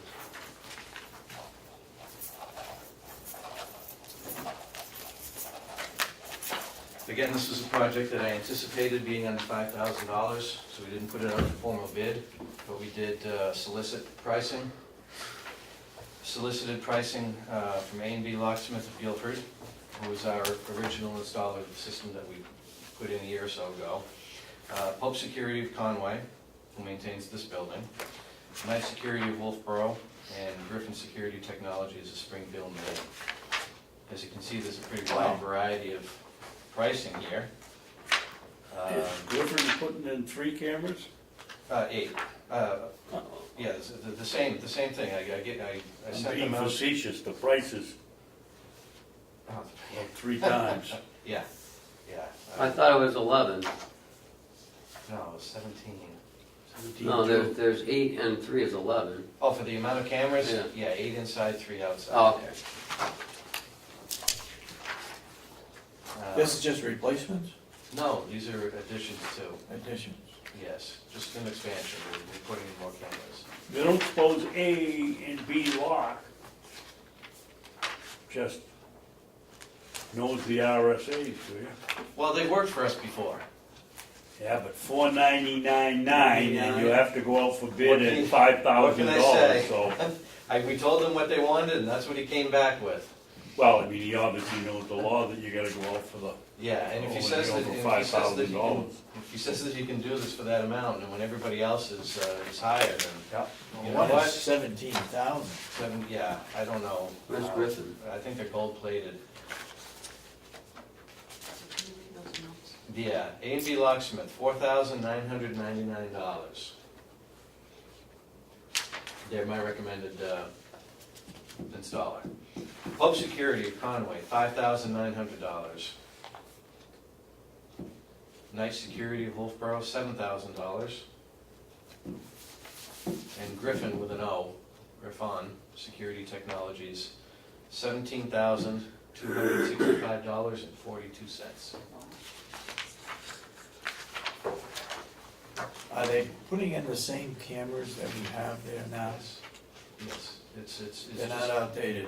no, they're just, well, if anything, it might be a little bit better technology, because it's, things change from month to month, and How old are the old ones? not more than a year or two old. I think we just did this within the last 2 years. Why do we need extra cameras? We didn't get them in the first place. We started out small, and we're expanding. And Howie asked me to put this together, so. that's what we told the nursing home subcommittee, when we went through the process. And the main, the brains of the system has got plenty of room for expansion. Okay. We put that in just for that reason, so we can continue to add cameras for. So where are they monitored? Right now, Yeah. well, we've got Or 25. where will they be? Well, then, we've got 25 cameras scattered throughout the building, including parking lots. The new areas are going to include the exit doors in the residential areas, because we want to, this is all for resident Yeah. security. There's 3 out in 2 parking lots and 1 along the back of the building. And asking where they're gonna be monitored. Where are they gonna be monitored? Yeah, where they're going to, oh, Where's who's gonna monitoring see them? them? Who's gonna be seeing them? Who's gonna see them is the same place that they are now. Sasha at the front desk, Howie, me, we can log in right at our desks, right on our computers. And the nursing supervisor. Nursing supervisor Right. can log in. So, Anybody that we want to monitor them can monitor them. so is somebody going to be viewing these all the time? The camera's running. The cameras are running. I don't think they're gonna be viewing them all the time. Nobody's gonna be sitting there staring at it. It's more for protection down the road if there's an event. So if somebody leaves, later on you can find out who left? Yes. Or if Somebody something has an accident. happens, we can review the tapes and see, who fell, when they fell, who got hurt.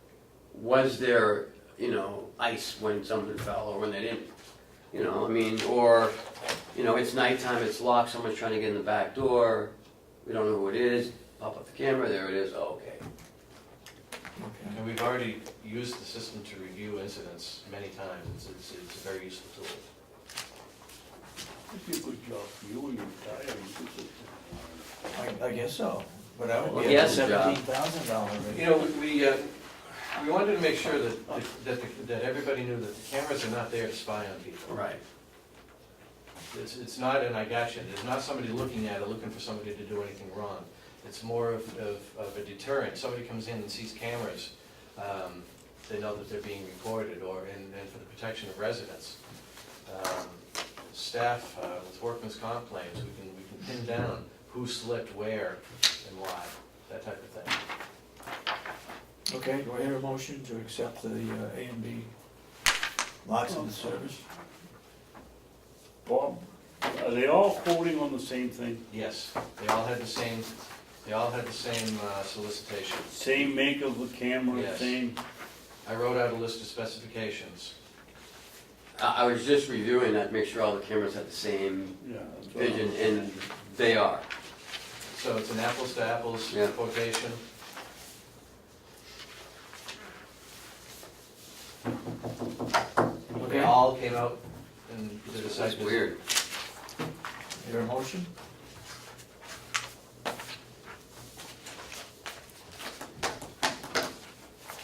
I move to accept the contract from A and B locksmiths for the installation of the security camera expansion as Not to exceed. not to exceed $4,999 as spec'd by the solicitation of pricing.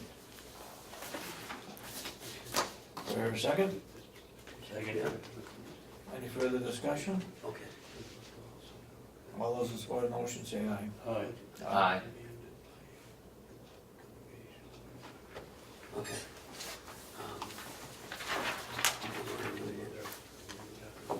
Yeah. we keep these bids for a while, do we? Oh, yeah, I have them all. Okay. You do? Yeah, he gives me copies of them. Yeah, well, let's try for like 11:30. All right, that's all I have for you today, Commissioners. Thank you for your time. Thank you, Bob. Thank You do a you, good Bob. job. Thank you. Right now. We appreciate what you do. Thank you. Indeed. We're not done yet with Bob. Uh-oh. You take it back, Bob.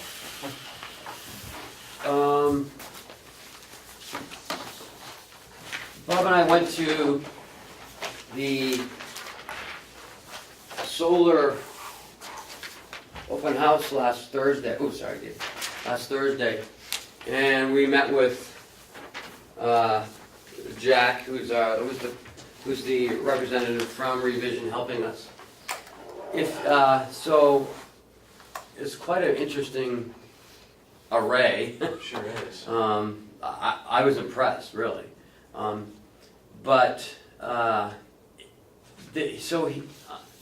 He's getting the process going, and so the engineers are working on our plan. His plan is to split up to 2 buildings, the jail and the nursing home, because they're 24/7 run operations. So that's where the most bang for the buck will be. He gave me a quick rendition of the jails. The solar array will be placed, In the hayfield. well, yes, currently it's here, because, they haven't had any input with us yet. It's right next to the blueberries. So, upon recommendation from Commissioner Babson, I was wondering if we can move the array on the other side of the blueberries with a hay that we don't currently hay because the quality is so poor. On the other side. Side of the blueberries. The downhill side? Right. Not gonna get shaded by the tree line, is it? No, it's not. No, this is right in the middle of the field. It's not down. The wood line's way down here. Trees would be on the northeast side. Why not move it up the road?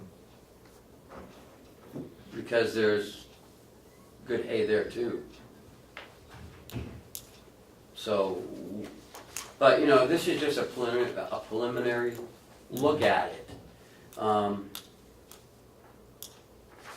But it's going to be a large array. It's going to be the whole length of like the blueberry field, and that's just for the jail. The one we saw was the second largest they've done in New Hampshire. It was huge. What was it? 765,000 kilowatts. 613. 613,000. The biggest one is in Peterborough, and that's 700. That's the 700 and something. So they want to split up ours to 2 350,000 kilowatt. So ours will be about 700,000. He said. Yeah. And what will that, we pay the electric bill, but I never look at the amount of kilowatts we use, because it doesn't make any difference. What is the relationship between 350 kilowatts and what we use for power? Currently, I don't know that. They have all that information. Yeah, he had a record of our usage, and he chose the 2 largest consumers of electricity on the campus, being the nursing home and the jail, and they sized those accordingly to what our average annual usage is. And Well, is that gonna zero out our bill, or is it? Oh no, it's gonna. it's going to put us We'll in have credits. positive. Yeah. Oh yeah. Yeah. 350 credits. kilowatt, or 700 700,000 for the 2 buildings. The one that we saw was 6 what again? 613. 613, and it provided the whole town of Durham, all the schools. The only thing it didn't provide was the wastewater plant. Everything else, for the police, fire, town hall, the ice arena. The ice arena? Yeah, Wow, yeah, that takes a lot. yeah. So he's gonna be coming in a few weeks as soon as he nails down some more numbers, and then he'll meet with us. Then it's when we can talk to him about where we want these things placed. He said we don't have to have it placed here; we can place it anywhere. But again, the further you go, more lines we gotta add, and more, Yeah. the higher the cost. But this is just on the other side of the blueberry bushes. I don't think it's gonna, be a big increase in cost. No, I mean, that's just conceptual Right. picture right there. But this thing is massive. I would like to invite the group in North Conway, Yep, I've been talking to Mary Ann to Jackson. come down to our meeting next week. I did talk with Russ Lanoy at a Yep. different event. He said he could do that. I'm looking for more information as to what solar collection is all about. This company here, they do work with this company? Yeah. Did you say? That's who's doing the same company's doing the Conway School. Okay. And that's where I got that, their numbers from Mary Ann Jackson, who works with Russ Lanoy. Okay. So it's interesting, like there's no moving parts. The only thing is the inverter, really. Yeah, maintenance is minimal. Yeah, and they have these specially constructed zip ties that last 40 years, and And all we the don't panels. know- We don't know at the end of 40 years how to dispose of all those things. Well, he said that these are good. After 40 years, you get about 80%, up to 50 years. He said there are some that are still running, Yeah, that are 50 years old. 50 years old, that are about 85, 90% still going. Maybe technology has changed, but I knew, or I had heard that there was a problem in disposing of this after the period of time is up. They Well, in guarantee- 50 years, I don't think we're going to have to worry about it. We're Well, going somebody to is. dispose them. Something is. Somebody's going to. They guarantee the output of these to be at or near 100% for 25 years. How many? 25. So we don't know what it's gonna cost us, and we don't know what the benefit's gonna be. Initially, it's not gonna cost us anything. They won't. No. No, and we're gonna save money on our electric bill to boot. Right. Remember, Tell me why it's not gonna cost us anything. Say that again. Tell me why it's not gonna cost us anything. There's a group, there's a company, Yeah. an investment group that is doing these. They take the tax rebate that's available from the government. Mhm. They take that, and and when they sell the electricity, they get a portion of that to help pay back their costs. so At the end of, it's the investors who put the money into the project. So we don't own it, somebody else For the does. first 10 years, we don't. After the 10 years, 12 years, whatever. how we want to We'll structure work our purchase power agreement. So there's no upfront cost, and that's why this company's so successful. I think this project for Durham was like $2.1 million. They didn't have to spend a dime. And after that initial term of 7, 8, 9, 10 years, whatever we work out, we can choose to either continue the lease back or purchase them outright for a greatly discounted price. Yeah, 60, 70%. Yeah, and then it's money in the bank. And There's no- are they backlogged? They have projects lined up. I didn't ask the question about backlog, but So. they're busy. They're This putting would in. be put in next year if it, Yeah, we couldn't do it this year anyways, because we're already locked into a contract for 2017 for our electricity. It expires the end of next year. So this is a good time to get it going, because it's gonna take them 4 or 5 months to get this thing operational. So, whoever goes to the New Hampshire Association of Counties or to try to inform the other counties that they ought to go this direction too. Okay, so this is for information? yep, just a little update, and I'll contact Mary Ann and see if they can come next week. All right. And we can put them on first or last, whatever. Yep. Okay, that's it, Bob. Okay, Thank you. Thanks, Bob. You got the pole barn bid? Yes. That is next. Now, before, We don't know for sure who put the bids in, right? Until we open them, Mark McConkey was here yesterday, he put a bid in for him, I talked to him. okay? He and his job foreman were here. That's this one right here. We have no conflict of interest with him putting a bid in?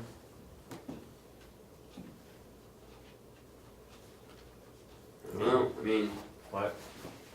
he's a representative, chairman of the farm subcommittee or the DPW. I mean, he doesn't know what anyone else is bidding. True. You know, there's no inside information. No, but he was one of the individuals that didn't wanna take and use those trusses to put a addition on a True. pole barn. I have a problem with it. I don't think it's a legal conflict of interest, but Well, let's talk about it then. Yeah. I mean, let's really talk about it. the appearance is not good. I don't think. But, okay, so we're the ones who wanted to put this out to bid. If not, it would just sat out in the field and rotted. Yep. We got 3 bids from 3 different people. He is a representative. He has been a proponent of getting rid of the farm, we know that. He was a proponent, he was the mover to make the building, 60 or 30 feet shorter than it was. So he knows all the costs. He cut the cost in half. But I don't think that has $18,000 anything, down to $9,000. but does that have anything to do with these bids? Those structures were to be used in the pole barn. They were used in the pole barn, They- the same from the pole barn. Yeah. So, yeah, so, I mean, I don't, personally, I don't think there's a conflict, but if you guys think there is, and then, I mean, you know, I work for you. well, the only way he's gonna get the bid is if he offers us the most money for it, right? Right. Well, that's why I wanted to discuss it before we So- open the bids. So. That's how we felt about it. But if he is the person who's offering the most money, we want to sell them, he's willing to offer us the most money in a open bidding process where where we made it well known that we were doing this. I mean, is it right for us not to award him the ability to buy it if he's gonna give the most money? I mean, that's the other side Good of question. it. You know, I mean, we're supposed to be working for the county, I mean, Yeah. it'd be If he, a rather long conspiracy plan just for him to get these trusses. I mean, if he knew whatever, if we did have a sealed bid, and we told him what the other 2 bids were, then, but that's the only way he'll know is if we open these. Yeah. Because no one else knows what the other bid, I don't even know how much he bid, he didn't tell me. He may be the highest bidder, he may be the lowest bidder, he may be in the middle. Yeah. We don't know until we open. All right, I would Should we say, ask council? leave them in the bidding process, and wherever it falls, it falls. Okay. So we And if you agree? don't, yeah, and if you don't agree with that, you can abstain. You're gonna abstain? No, I said if You each get to open one. if Oh, no. if you don't agree, then you can abstain. Oh. Yes, sir.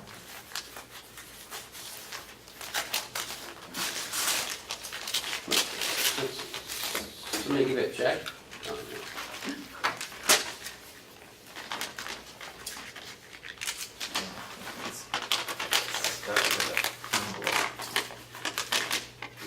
All right. The offer for this one is $1,110 from Mark McConkey out of Freedom, New Hampshire. That solves that problem, I get that one beat.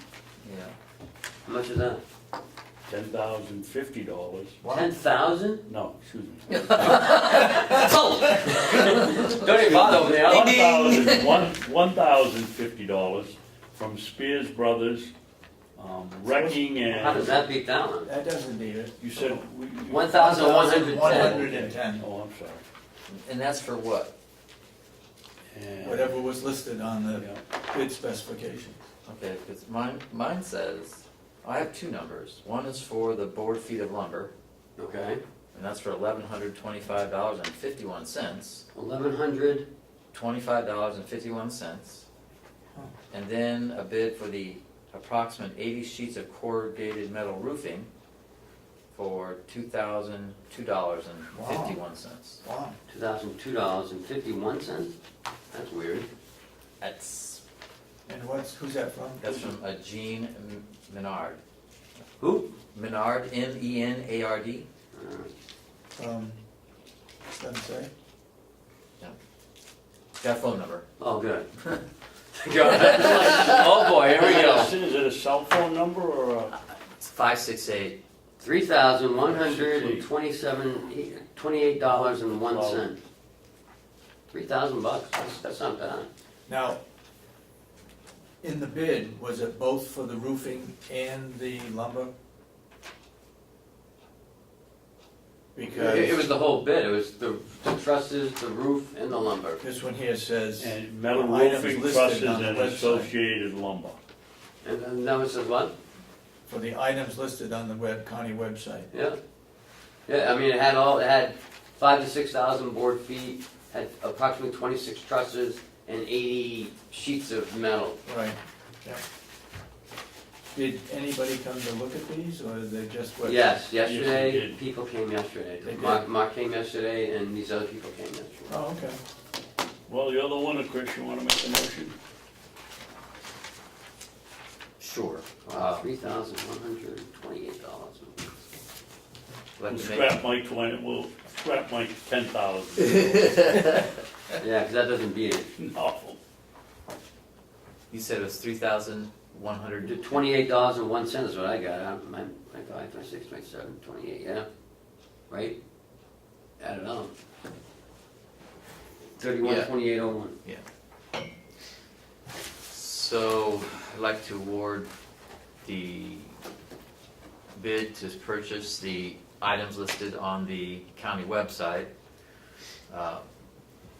For the old pole barn. for the old pole barn, which includes specifically in his bid of 5,000 to 6,000 board feet of lumber for $1,125.51, and the approximate 80 sheets of corrugated metal for $2,002.51, for a grand total of $3,128.02. Okay. Motion made. Second. Any further discussion? All those in support of the motion, say aye. Aye. Aye, Aye. So, Menard, so voted. Jean, Jean M-E-N-A-R-D. G or J? G-E-N-E, and then M-E-N-A-R-D. And so, I mean, he didn't there were other things mentioned though about the trusses? I mean, this doesn't have specificity of everything that was on that, but we assume that It's the whole package. it's the whole package is what he's really bidding on. If he doesn't want the trusses, then he can sell them, or he can leave them, whatever he wants to do. But as far as I'm concerned, he's bought the whole package. Right. And if he leaves anything, Then we'll put it back up to then bid. we'll put him back out.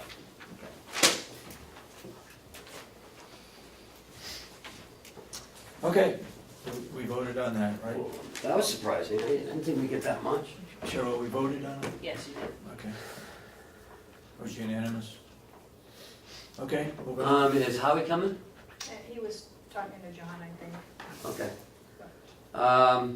So, 2 weeks ago, I gave you guys the fixed asset policy. Last week we talked about it, but because Chris didn't get it, we're gonna have a week to look at it. So now, we need to approve it. And if you're gonna make the motion to accept, just sign it. This is one of the last ones for our finance policies. According to our performance audit. Yes.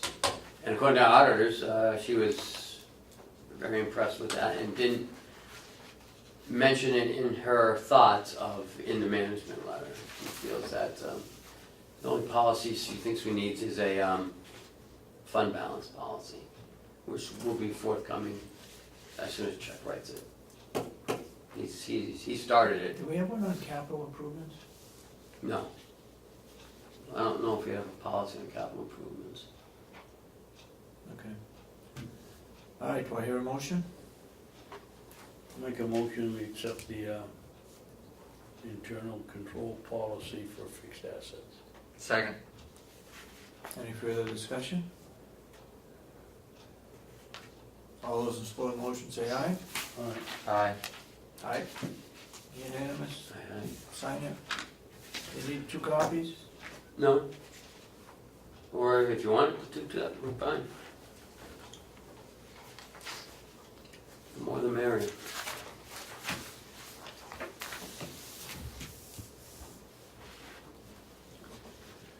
You're talking to John, We can start. who? I don't know if you need Howard. No, I guess we can start with you guys and then, as we get forward. All right, we set with that? So, and to continue with our department updates, I've invited the Mountain View Nursing Department. And today we have Lori, and who's the Director of Nurses, and Megan, who's her Assistant Director of Nurses. To give us some updates on what's been going on. I know we have a nursing shortage going. Wanted to update you on that, and it's not just us, it's statewide, nationwide probably. But, so whatever you want to start with, go ahead. Good morning. Good morning. We've been pretty busy since the first of the year. Just quick overview of what we kind of are working on. Our survey window is open, so we expect the state surveys to be in within the next few months. They can come in at any point. When were they here last year? Mid-September, Okay, so it was like, okay. so they can come in anytime after 9 months from that survey. We feel we're in pretty good shape, but it's always up to them, to determine them. Have you heard from any of the other counties? We do, we actually, so a couple have been Sarah surveyed called us a couple recently. weeks ago, right? Yep, and they share the things that they had looked at there. So we pay attention to those things, because they tend to focus on certain, have an idea of what they, every year, kind of what the focus is. So I think we're in pretty good shape, we'll see. As you know, we were ranked 5-star on our quarterly CMS rating, which is great. It's a quarterly, but we'll take it, 3 months of 5-star. We've worked hard on all the areas of interest there. Other things that the new rehab has come in as of June 1st, that's going very well. We've been working specifically with Marcy Hendricks, the new director of rehab. We're really looking at processes, so the admission process, so when a referral comes all the way to the end of discharges, things that they've recognized that we should be working on or focusing on. So we've been working with them. They have some great ideas and some processes in place that have worked in other buildings, so We had a meeting yesterday. I thought it'd be like a real quick meeting with them. It lasted almost 2 hours. Marcy is unbelievable, wonderful, knowledgeable, energetic. She set some pretty high goals, so, and she has a whole process, like Lori said, from from the hospital to intake to admissions, through the nursing process, right to discharge, after discharge, to keep in communication. She's big on the communications, and you are going to have a weekly meeting with them, with Marcy and the other skilled disciplines to keep track of where we are and what we need to do moving forward.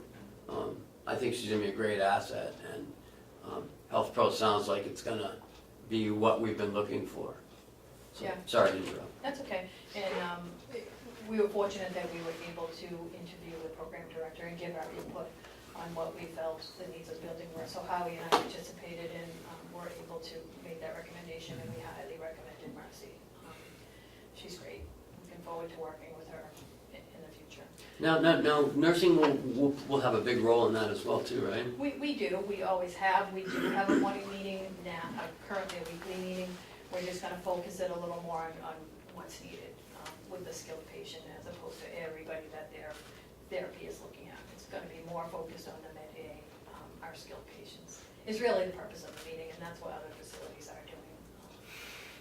Marcy is very interested in the marketing piece. We've talked about marketing and what we need to do. She's working currently on a pamphlet that has been developed, but she's really interested in being involved in that. So we're actively looking at getting some marketing materials together to get out to the admission people at the hospital so that they can be handing some stuff, just, you know, our big beautiful building and private rooms and all of the things that interest people. So we're spending a lot of time on that too currently right now. Just give you a quick update, Dr. Marker, our new medical director, has come in over the last, not real recently, but still within his first year. That's going very well. He comes once on Tuesdays, has taken most of our skilled patients unless the current doctors it was a previous patient. He's got about 20% of the residents at this point, and he's taken most of the new unless they request for the doctors that are in the building. So that's been a positive experience. Staffing, as Ken said, our full-time night position is still open. It's going on 2 years, so we're, This is an RN position? yeah. We have any applicants? We've had a couple that have come in and then have gone. It's a tough shift. You know, people have taken it because that's our only open position, and then doesn't work for them. So it kind of goes in and out. We did fill it for the 8 weeks with the primetime contract that you guys had approved for us. That experience went well with our current budget where we're at. With the continued increase with sick calls and vacation requests for the summer, we are going to bring in another 8-week traveler starting August 1st. So that'll help get through the summer and hope buy us some time to, the ad went back in to try to get someone in here and applying. Yeah, I mean, there's a lot of other county homes doing the same thing. Belknap, Merrimack's even advertising in the Laconia Sun. So, Skipping back to prime time, my recollection is we had someone that was gonna come and then didn't come, and then somebody came for a couple of weeks and left, and where are we with that? And They how's it assigned working? somebody under contract who then needed to leave for personal reasons, so she was here, I believe, 2 weeks, 2 or 3 weeks, and then couldn't commit to the rest of the contract. They found someone to replace me immediately. So that person's here now? No, we haven't had they only did an 8 week, 8 weeks. so we haven't had. So that contract wasn't ongoing? I thought, The, I thought the contract was with them, but their contract with the helper was the helper would only come to 8 weeks and then they'd send us another one. correct. So when I speak contract, I mean contract with the individual. The agreement, I guess, instead of contract, the agreement with the person. So we currently have the contract. We reach out to them when we have a need, then we sign an agreement. They find the appropriate staff, and then we just agree to the time and the condition, the terms of the contract. So have we had a successful one yet from them? We have, Yeah. yep, 8 week. And Yep. where did that person stay? They, as part of the contract. They put 'em up, They but- put them up, and they stayed Well- at the hotel in Tamworth, I believe. Is that Tamworth? Yeah, like 25 and... At the Holiday Inn, I'm not sure if that's. Well, I mean, that's not appropriate, but, That's part of what they do under the contracted rate. yeah, we don't pay for it. No, no. Well, we do, but not up front. Indirectly. So we don't have this continuously though, we don't have the 8-week program and then it's immediately filled again by another 8-week No. program? That No, was my impression. No, and we haven't had somebody since, do you have the dates? May. So they came for 8 weeks, ended in May. We have not used them.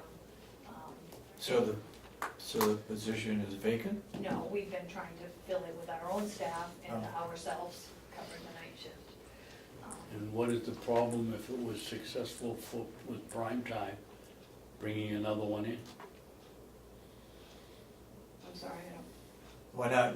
why, When that 8 weeks expired Why did and we we're keep still somebody? looking and it was a successful program, why didn't you bring in because another prime timer?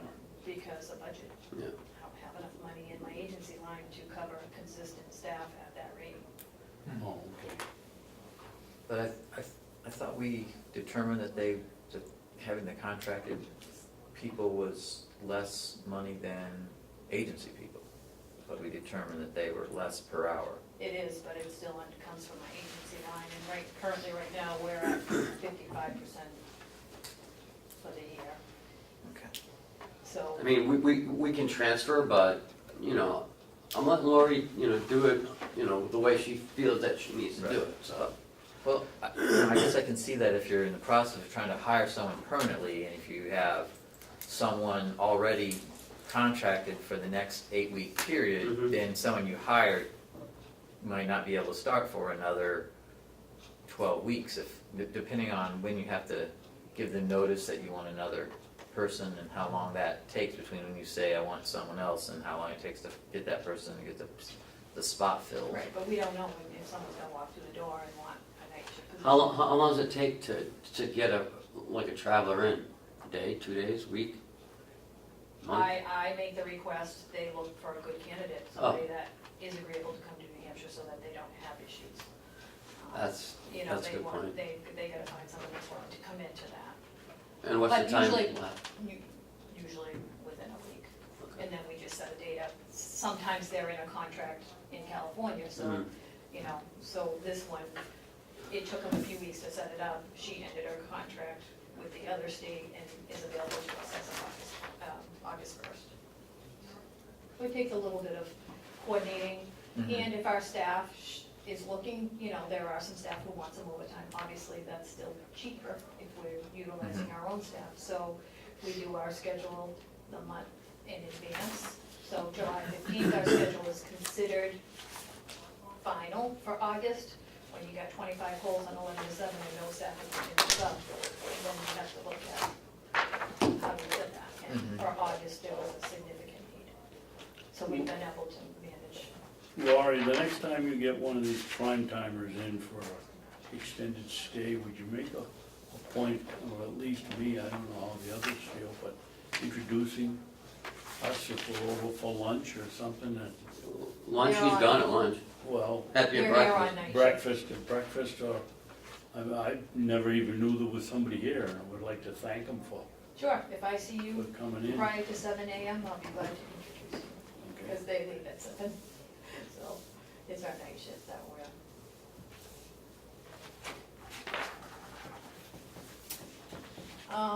Restorative, Maybe for one day you could make a commitment to have her come to one of these Yeah. meetings and Yeah. just be introduced. sure, she's coming August 1st, that's something I'm sure she would be glad to do. And can speak to that process. Just a quick update on restorative with our change.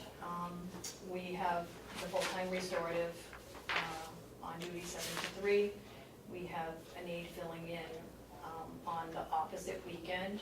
So there pretty much is restorative available 7 days a week. So that has allowed us to open the gym on weekends, which has not been happening. The residents who are independent, very happy that the gym is open on the weekend so that they can go in and use some of the equipment. We've had a real positive communication from residents on that change. So you have one person We have one. No, we're from different. 7 to 3? We have one person. Right, it's an LNA, Yep. and, Yeah. and on the weekends you have an LNA. And Every about, other- Every other weekend. so We that's have- 7 to 3, 7 to 3. but no 3 to 11. Yeah. Okay. So what we did with the change, How many residents can that person handle? well, what we had to do, obviously not the entire schedule that was presented with the change. So what we did was, and we had a lot of programs that had not been looked at for a while, they were quite long. Restorative is really keeping it function, but when they decline, you know, that should really be reevaluated. That had not happened, so what we did in this process was, when the new therapy came in, they evaluated everybody that was on restorative. They evaluated whether it was appropriate or not, or changes that need to be made. People came off. They always refer new people, so we're getting new restorative, but so we focused that one person on the programs that needed to be done in the gym with the equipment, so that restorative person really is assigned to the gym with those And how walking many people in the gym? at one time. With the one person, at one time, could be one, depends on the program and how much supervision. So she could set somebody up on a pulley system and just supervision, they do it themselves once they're set up. So she could have a couple people doing programs that is just supervised. Is this every day or every other day or? Programs can be every day or every other day. We set her schedule depending on the schedule. I guess what I'm looking at is how many people can take advantage of it? How many residents in a week's time that are capable of doing it? So restorative programs is actually determined by therapy, and then it's referred to nursing for us to maintain. So it's really a maintenance program from coming off therapy that they can no longer justify billing for. We would try to accommodate everybody, and that's what we're doing now. There are programs where people are just on walking restorative programs that we've moved to nursing, some range of motion, so it's worked. It's added a little more extra to the unit, but we are sufficiently staffed that, you know, we walk them anyways. That's So part we of our don't day. know how many are taking advantage of it? Total, I don't have the number, I could get that for you.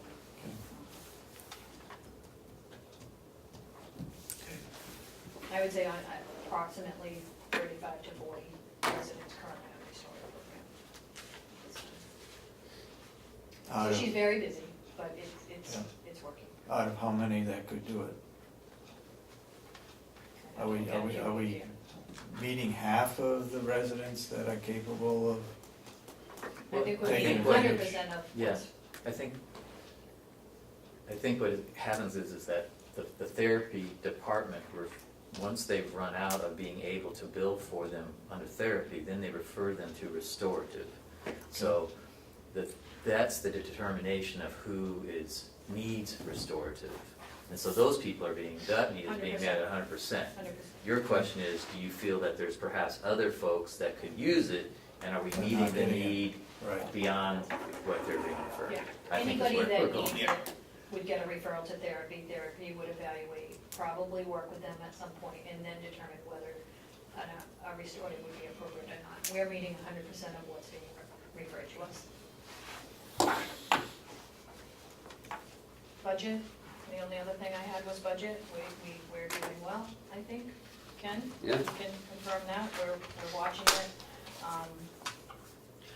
Agency is close to where we should be. Supervisor salary was over a little bit. We did identify that there was some people miscoded in that line. Yeah. Chuck and I have worked on that, so that should clean up. I think we're doing well. How's, medical supplies, do you have any problems with that? No, we have new equipment. We've had to order some more lifts. So we've ordered our Max, but it's based on need of residents, so it really needed to be ordered. Working with Bob, and we're just looking, that may require a little bit of transfer, but we're good right now. It's the lifts in the ceilings. Yes. Now, is your staff working with Rob to set up that automated dining services? Have you guys? They're setting it up, Yeah. we will be part of that. Yeah. As soon as it's set up, we'll all be trained and be working together on the menu. What do you think about that? I think having options, resident having options is a great idea, and if we can do it, great. That's not, I don't have to run that program, we'll do what we Yeah. can, so. Anything that you're worried about coming up in the next 5 months? Like, do you find that like your budget's short somewhere where you might need to do a transfer or? Not at this time. I mean, the equipment, we just happen to have some residents that needed to go to a lift that, it happens. Yeah. They decline and need to go, fall, have a hip fracture and can no longer, independently transfer. It happens. We're just in a situation, but no, certainly we'll let you know as soon as, if there was a need, but survey is always a worry. You never know. We're hoping to do well, but. Yeah, I think. What are they focusing on this year? Does anybody know? Well, seems to be a little bit of everything. Really? Infection control seems to be a big one. Huh. Everybody's kind of in, but. How about Quappy? How are you doing with that? Quappy's good. We met last Tuesday. Some projects from the last survey, we've continued the survey prior. Most of those Quappy teams have dropped off. A dietary Quappy team we just identified with the cards. But we're good. We don't have a lot of work. Usually the Quappy, once survey comes, Yeah. and identifies the problems we haven't identified. So, Laura, you said that your line item for supervisors were over, or Well, something it was- like that, it was and then close, you Right. made some adjustments in they were coded wrong. Yes. So I'm assuming if they're coded wrong, they either got underpaid or overpaid. No. no, they would just. Then why does it affect our, It just affects where the salary comes out of, the line item. So say an LPN charge nurse was coded as a supervisor, but it should be coming out of charge nurse. Right. salary One was line. over the other. So- so it's just a transfer of, Wasn't their rate of pay, but it was just their job classification. Yes. Yes, Right. yeah. But I mean, all in all, she's looking really, really well. Skilled pharmacy, we're probably above where we should be, but, that depends on what comes, it's hard to kind of. Right. And I believe we cut that way back, because we didn't utilize it last year. Yes. In talking to Paula, so that, we have a lot, it's 5 months left of the year, that may just average out. When Paula and I aren't too concerned about that, but we're watching it. Kind of depends on what comes in, how much the next cost on the acuity care of the skilled people that we take. Mhm. I feel really good and really confident with Health Pro. I mean, I think we're gonna see a big swing in like our skilled, the whole process is gonna be, streamlined and, that notebook was so thick, all the stuff that we had to go through, and she seems very well planned, organized, and truly wants to make a difference and wants to improve things. And I think with, Lori's help and Megan's and Howie's too, I think we're gonna see a really big difference over there. And that's what their focus is, right, their skills is, that's what they are looking for. I think that's the big question, is where we see skills versus long-term care, and we've been talking about that. Howie was kind enough to give me this chart on the cumulative, Howie, why don't you come up here? On the cumulative skilled days.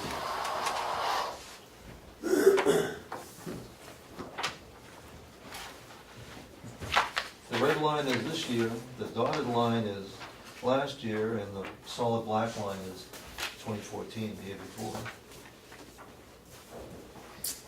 And then this chart.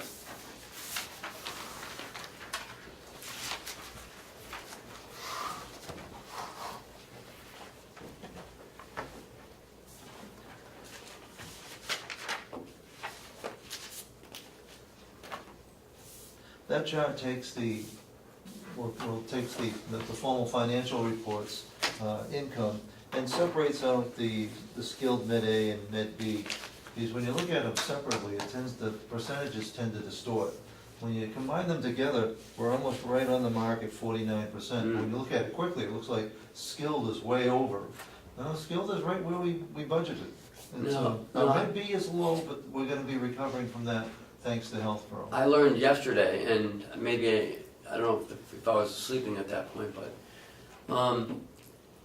skilled B, that's our people. All our people. Okay. And that's one of the most important reasons for us having skilled services are for Mid B, but when you also look at our skilled census, a bunch of interesting things happens. We have today, I think, 6 skilled residents. And I think based on what Laurie told me yesterday, 4 of those residents are our own long-term care residents. So it isn't just outside people coming in and going home. Oftentimes it can be 50, in this case 60% of our skilled census can be our own long-term care residents. But by having them here, we also benefit by Med B, which is continuation of services, which now more than ever is important because we don't have the full-blown restorative nursing assistant program. So the Med B helps take up a lot of that slack that had been, quite frankly, it was not a priority with Genesis. It is a priority with Health Pro, and we've seen those numbers go up dramatically even since they've been here since June 1st. Now, with Health Pro, they will be working with home health on the skill that go home from here to home. Correct. And home health will do one of two things. One, they'll give a report, because we don't want people to leave here, go home, and fall, and then end up back in the hospital again. Right, we want them to go home and stay home. So the home health will either take a picture or like a video of the home and send it back to Health Pro to say, hey, maybe you should move that, table a little bit over this way, or, rearrange the furniture, or add a handrail to the house, a couple grab bars to the shower, so that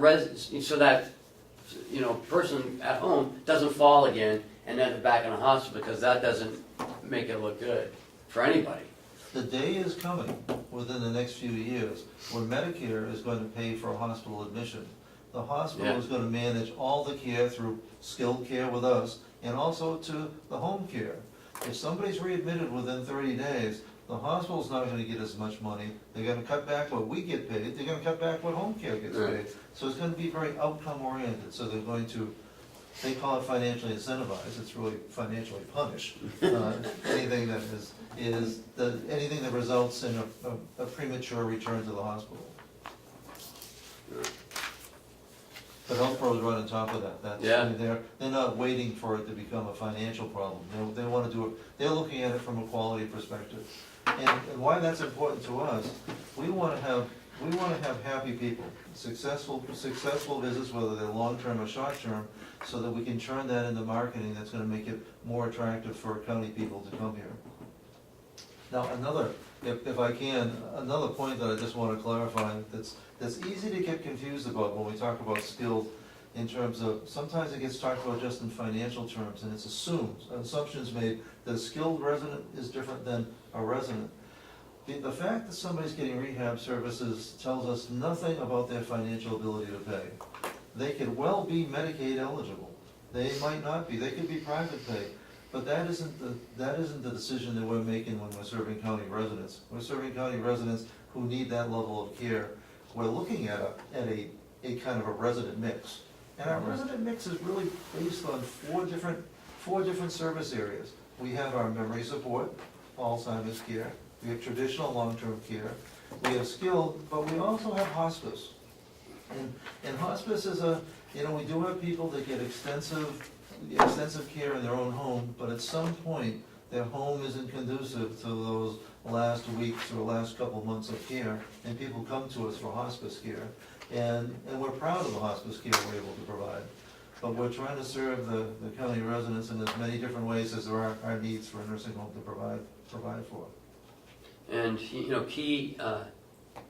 the communication between nursing, skilled, and everyone else is key.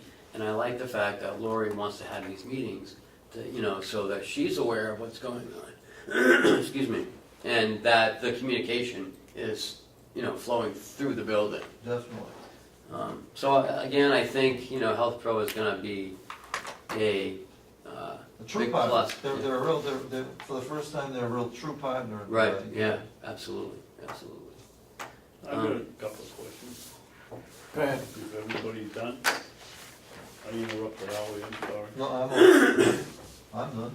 On your sheet, Howie, why, and I probably should know, but I don't, why do you show negative on contractual allowance Medicaid, contractual allowance skilled, contractual allowance B? You show it as a negative if parentheses is negative, but yet you show it as a positive, you're showing it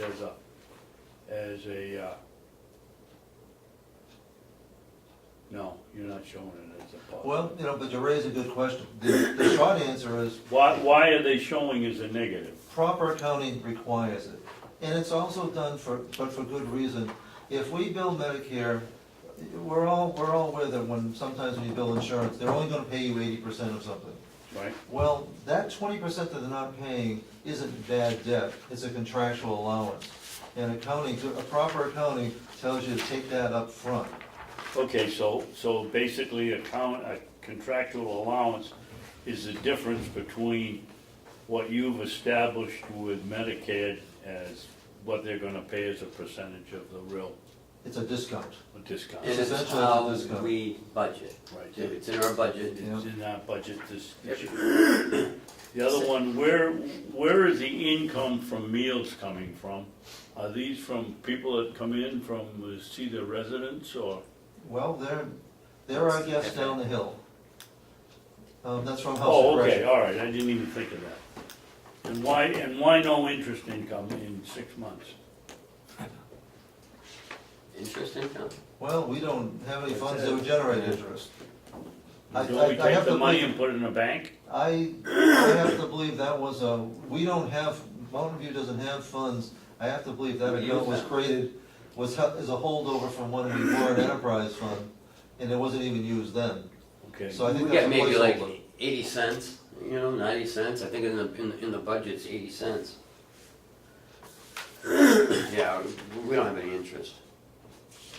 well, we ought to if we're handling millions of dollars. Well, but it wouldn't be under Mountain View.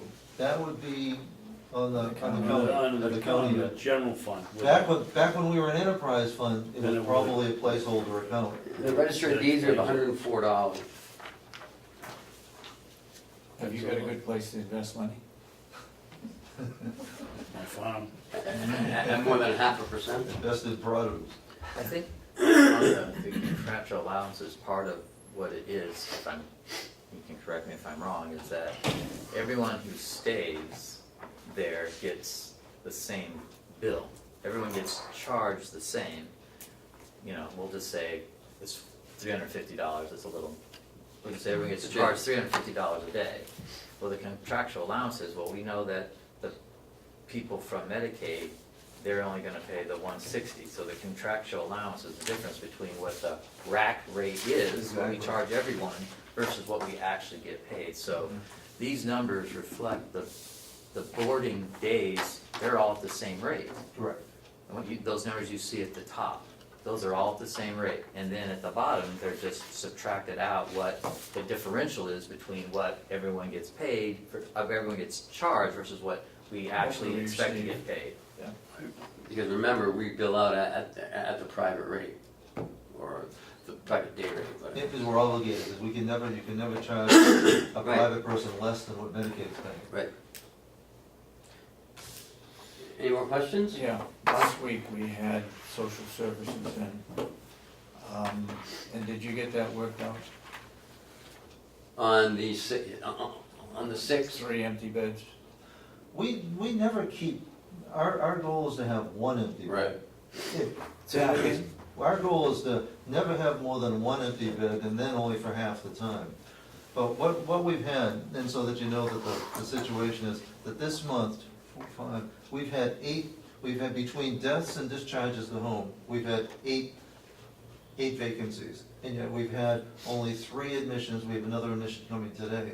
So this has been a difficult month in terms of we've done a great job of creating vacancies, but we have not brought in as many people as we can. It's not a deliberate act to keep 3 beds open, but sometimes circumstance creates that. and Howie's doing a good job moving forward, along with Marcy, in, you know, having this pamphlet, having an open house for all, you know, for all the hospitals and the home health agencies to come in, see our facility, and, you know, have those people in the hospital who have a discharge plan to give them that you know, pamphlet. You can go to Huggins or some other, or Wolfboro Bay or whatever, or you can go here, you know? Oh, I think they have private rooms here and a private bath. Might wanna go there. I guess my understanding was that the directive was to keep 3 beds open for therapy. But if we don't have it, you know, I mean, that seems like a waste. I think we should That's fill it why as I'm much as asking we the can. question. Was there a directive to keep 3 beds? I thought we had talked about 1.5. keeping 1 bed open. That is our goal. But when all of a sudden we get empty beds, then our first goal is, well, what do we need in terms of resident mix? Let's try to get 2 more skilled people. Unless there's some situation with immediate need. This morning, you know, by way of example, we were looking at 2 potential requests for admission for hospice, which suggest an immediate need. So we're not talking about hard and fast rules, we're talking about where we're gonna provide emphasis. But in terms of goal, we're looking at 1 empty bed, perhaps only half the time. I think you ought to talk with the social worker. We talk every day, Yeah, we meet every morning. Yep. Okay. Yep. 'Cause my understanding was she received the directive that to keep 3 beds open. No, we don't, No. of course, it's not to anybody's advantage to keep it open. The I didn't think directive it was, the directive was on that day, where we had those 3 beds, to try to seek priority for skilled, ideally skilled to home. Because at that point, same as it is today, half of those present skilled beds were occupied by long-term care.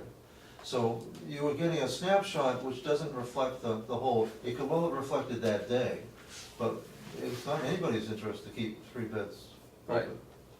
Okay. I think that there was, in the course of the budgeting process, we budgeted 3 empty beds per day, but that was not a directive, is to have 3 empty beds per day, but that was just kind of the, Practical reality. Right. maybe the practical reality, or maybe just to make sure we weren't over budgeting our revenue, trying to be That's how I remember. conservative. It wasn't, there was no directive that there should be 3 open beds. We obviously want to have all the beds full, but on the other hand, that if the skilled revenue stream rate is twice as great as the private rate, then there may be reason to have a bed available for a skilled person. I agree with that. To try to One get the bed. consensus And I up agree to the that mix. we budgeted for it, but what I heard was that they were told to keep 3 empty beds open. No, we Well, I don't. think that statement is based upon What they the heard number of at the skills we budget, currently right? Right. had Based in on the the- building, and that changes on a daily basis. When I look at, you know, I mainly am looking at clinical and for the best interest of the resident and the staff, whether we can properly take care of this patient with what comes in on paper. Frequently, red flags come up, I ask for more information, I have to make a good choice. But we are always considering what currently, the status of skills, how many are there, is the potential, and if we have 1 skilled, obviously, we might be looking for that first, if that opportunity there, but we're always looking at everything that gets Yeah, presented because I to mean, us. I don't wanna, you know, keep focusing on skill, because there's a whole another, you know, part of the nursing home that, you know, is the long-term part, and, you know, the private pay, and so there's a lot of aspects to this puzzle. There's a lot of pieces to it, and it may not always add up to, you know, 1 empty bed. But, I think you guys are doing a good job. I think, you know, the building's 5 years old now, right? Will be September 13th. So, you know, just keep that in the back of your mind as you're looking for new equipment and other stuff. Was that a blank check? No, Oh. just to keep in the back of your mind. Anything else for these fine people? Yes, I do have. Did you ask Megan? Because she hasn't said Well, I anything. was That's gonna right. give Megan the opportunity to. I think you should ask her a She has question. something.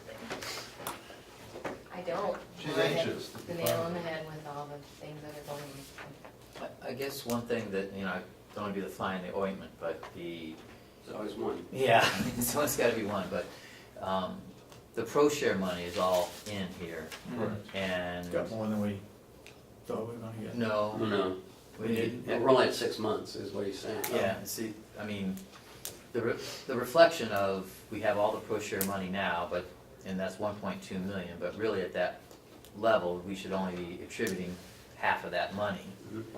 So that, you know, that 57% revenue share is not really reflective. I mean, if you take away 600,000, that puts us at about 5,600, which puts us at 5,600, right? So that puts us at 11,200. That's why you'll see in my management reports, I Right. actually amortize it out.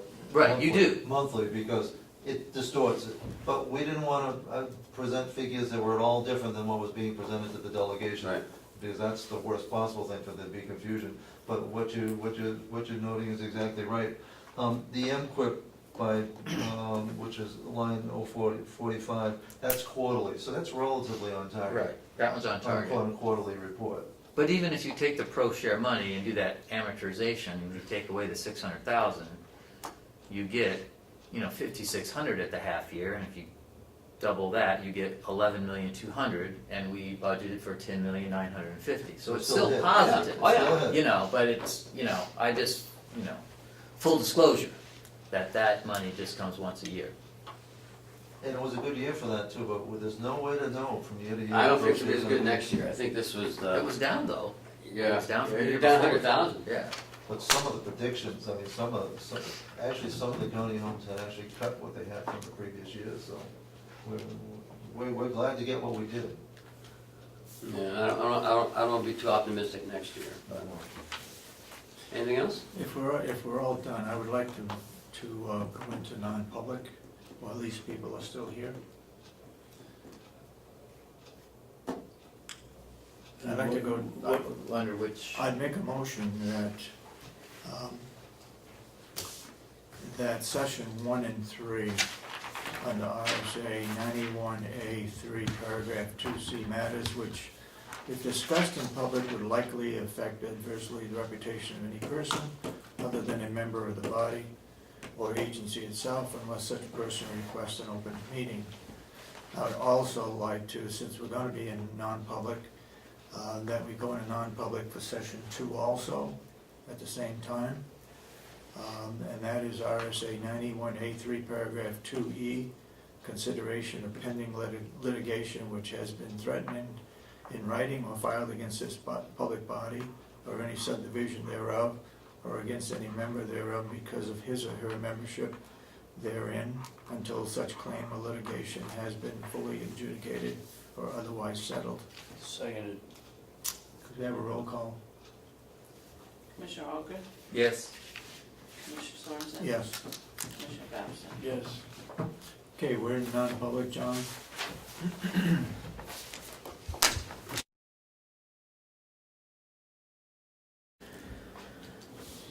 You're back in what? Public. Okay, because I just turned the camera on. You're all set, okay. All right, in non-public, we voted to Keep the minutes sealed from session 1. from keep the July 20. motion sealed from session 1 of January 20th, of July 20th. So those minutes were approved and will be kept sealed. Now, we have a motion to seal what we just did in non-public. Yep. I'll make a motion that we keep the minutes of the session we just did in non-public sealed. Session 1, 2, 3, and 4, Yes. okay? Second. We added 4. Any further discussion? All those in support of the motion say aye. Aye. Aye. Aye. So voted. The last thing in the work session I have is to sign the flex spending documents and the HRA documents. You know, we have a flex spending account. I need you to sign and do title, date it. Then we go to this one, we have the executive page.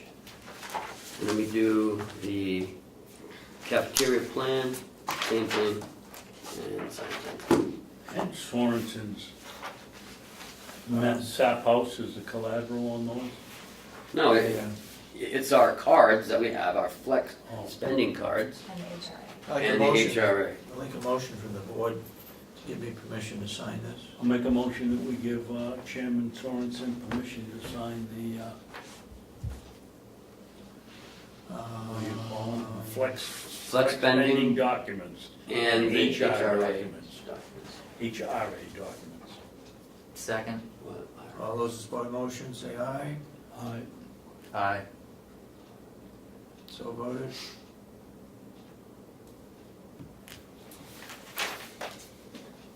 Anything in the yellow folder? No, we just did it. That's it? Okay. No, the non-public minutes. Oh. But I did some updates though. Go ahead, I'll sign these. Okay. At the delegation meeting, Chairman Umberger asked for a bond payment schedule. And so I provided it to her yesterday. I also wanted to provide you a copy as well to know when we make our bond payments, and they are split. Our bond payments are made one time a year, and our interest payments are made twice a year. So.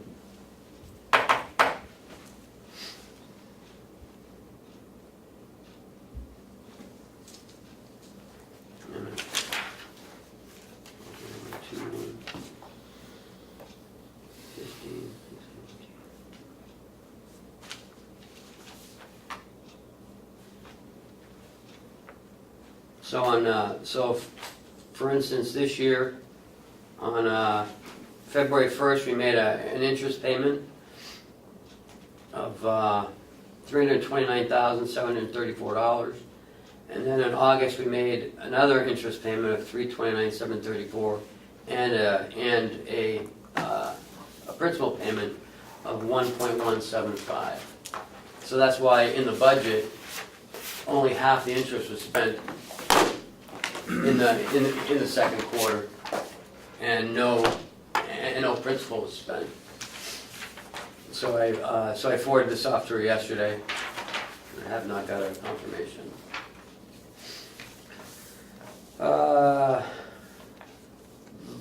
The blueberries are doing well. We've had two successful weekends. It seems Saturday's busier than Sunday. We did about 56 quarts this Saturday, as opposed to 67 last Saturday. So, I mean, the weekends. We have a lot of berries on the bushes. Are we picking any to sell to the nursing home? We don't. No, we don't have anything out. No inmates available. They're haying or we're processing wood. We need to look at where the most revenue is going to be. And the wood, we're down in wood. So we're processing wood right now. We're also haying up at Walker's. So we're only getting 6 to 8 inmates a day. Why don't you open up a couple more days? That's what we're thinking of. But I reached out to the superintendent, and what he's willing to do is to get an officer and a couple of the females and go out and let them pick for maybe No, 4 I or mean, 5 open it hours. up to the public for a couple more days. Yes, we were thinking that as well, but we want to pick some first before we do that, or maybe we can do both. Well, we don't have enough inmates to pick, to sell to anybody. but yet we don't open it up to the public for a couple more days. No, I mean, the idea was that we were gonna have the public come in Saturday and Sunday, and we were gonna pick the rest of the time to mhm. sell locally. So we don't have the inmates to pick the rest of the time, so then the berries are standing out there. Yeah, fortunately, they're not like raspberries, they'll hang on, but I would suggest that you open it up another day or two, and get them picked. Well, you got Another problem. issue, Another right. problem, What's the David, issue? is you have to have an inmate sitting out there to collect the money, and that inmate would be working on the hay. How many inmates do we have out hand? We had 4 to start with yesterday, but because of programs, in the morning, we don't get a lot of inmates because of the programming. Well, we're not baling hay in the morning, though, we're baling in the afternoon, I hope. But we're also doing wood as well, because right now, we're just about out of bagged wood. We're starting to process some more, but we haven't had a lot of time to process the wood as well. Females are doing it in the cage, One Yes. day. just one We day. did one day. Because they are tied up with programs also? No, because we have to have a correctional officer out there with them 24/7, the whole time, because they're a medium security. So we can't just let them out there, on their own. So again, it's labor intensive. So yes, we can open up the fields for another day or two, but we need an inmate that we trust out there. And the ones that we trust are either doing wood or doing hay. So I'm thinking about trying this other one with a couple females with an officer right with them the whole time. See how many we can pick If and, Jason can get us the officer out there while the women are picking, and another one while they're doing the wood, that seems to be the way to go. that's just it though, we need 2 extra officers and that's gonna cost some money. Well, if we need extra, I don't know how the system works in there with the female prisoners, but because, well, they gotta. They can't leave the medium security inmates out there by themselves, they can't do that. I know that. What are these sergeants doing over there? Why can't they supervise? All day, Well, they've got other duties to do. Well, last Wednesday, those females were out there all day bagging. We dug some more wood in there yesterday, No, we didn't. Monday. There wasn't any in there yesterday. Yesterday afternoon, Mark Did they dropped the just- load in. Okay, So they should be bagging that this morning. okay. There's only so much we can do because we're down people.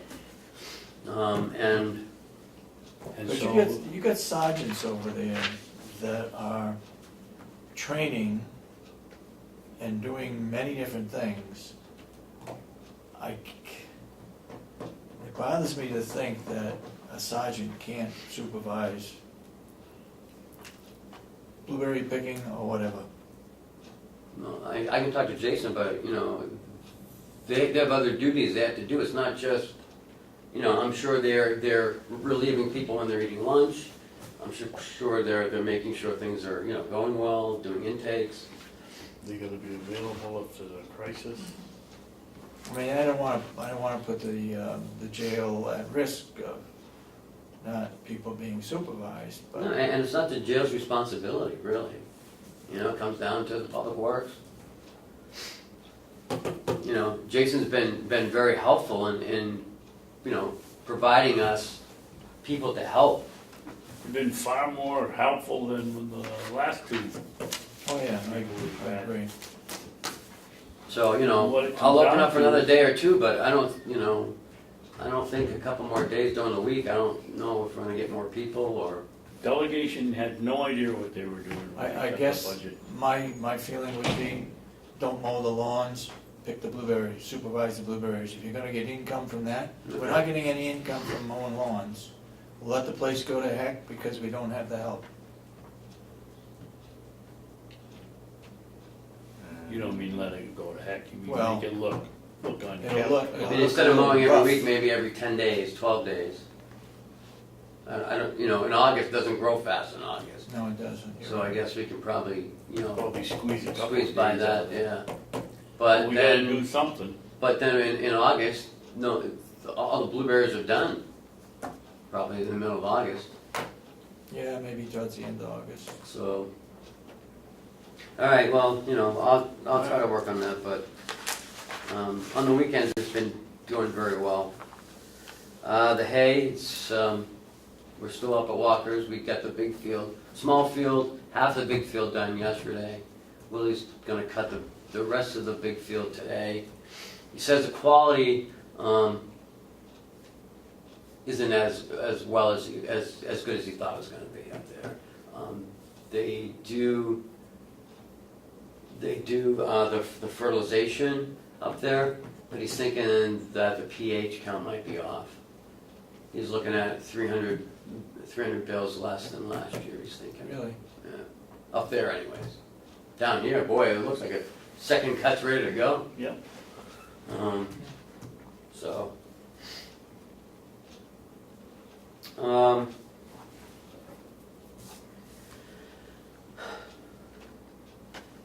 The last thing I want to talk about is at the delegation meeting.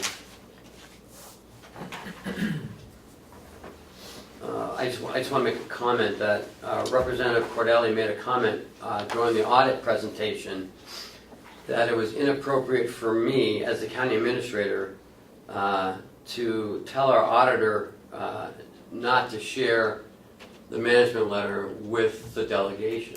I heard him say that. I don't like to broadcast thoughts that aren't on paper, that aren't permanent. It wasn't that I didn't want the delegation not to know about our management letter. It's just that it hadn't been written yet. It's hard to, I don't want people to say something and then it not appear in the management letter and then someone say, oh, well, I thought you said this and that. It wasn't concrete. So I feel that first of all, the management letter is for us to look at and to decide where to go. I would definitely share it with the delegation, but not when it's in someone's head and not on paper. So I think that comment he made was So you think it was inappropriate. interpreted wrong? Huh? You think it was interpreted wrong? Your comment of trying to hold it back Yes. until it's in writing? Absolutely. Okay. Too much around here is said without backup or documentation. Representative McCarthy, he keeps going on about that 2015 money paying for 2014 bills. Either And he got the letter that you sent him from D. either provide me documentation where it says we cannot do that in the law as he specifies, or don't talk about it anymore. If you're going to say something that we're doing wrong, show us in the law. Otherwise, Yeah. don't continue to say it. And Because he it's does that all the speculation. time. It's, Did, are you done? yes. Did that exchange with Representative Cordelli and the management letter, is that what precipitated your conflict with him down the hallway during the break? Oh, As I came in down there, he was shaking his finger in your face and yelling at you. And, I don't give him high grades for rudeness after what I saw at the first farm meeting, but with Representative Ticehurst. But what happened? What don't you want to say? no,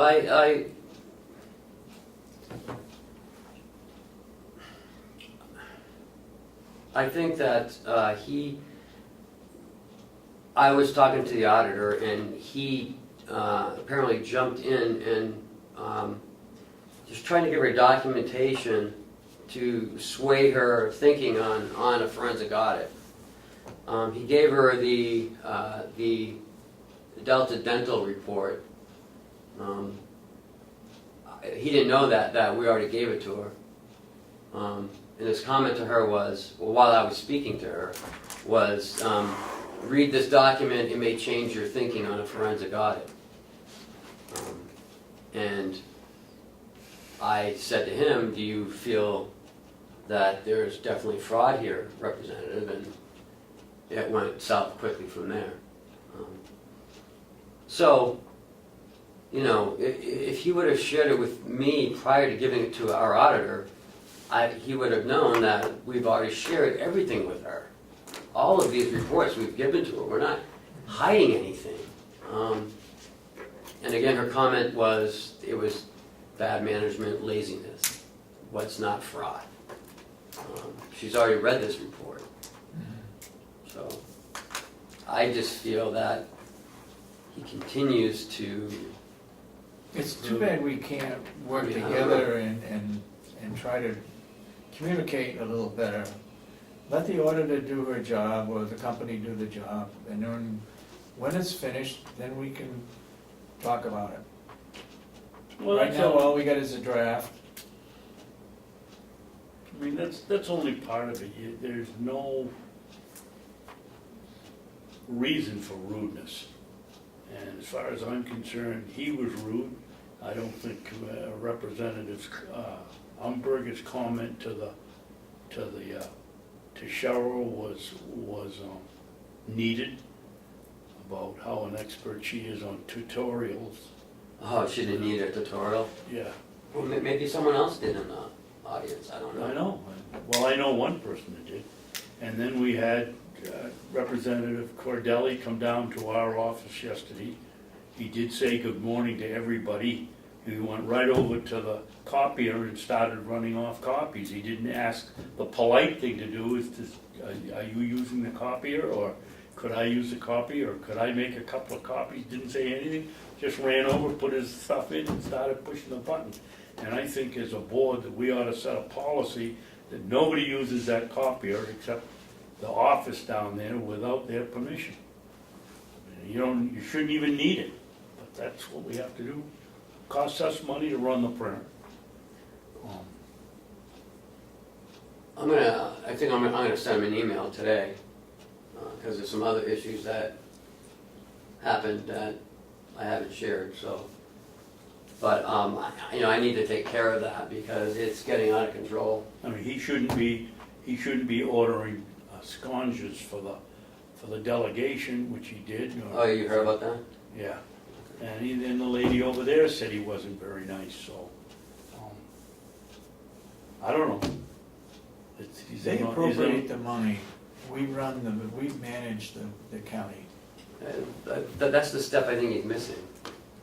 I think he thinks, or he feels. He's managing the Maybe he thinks he's a commissioner.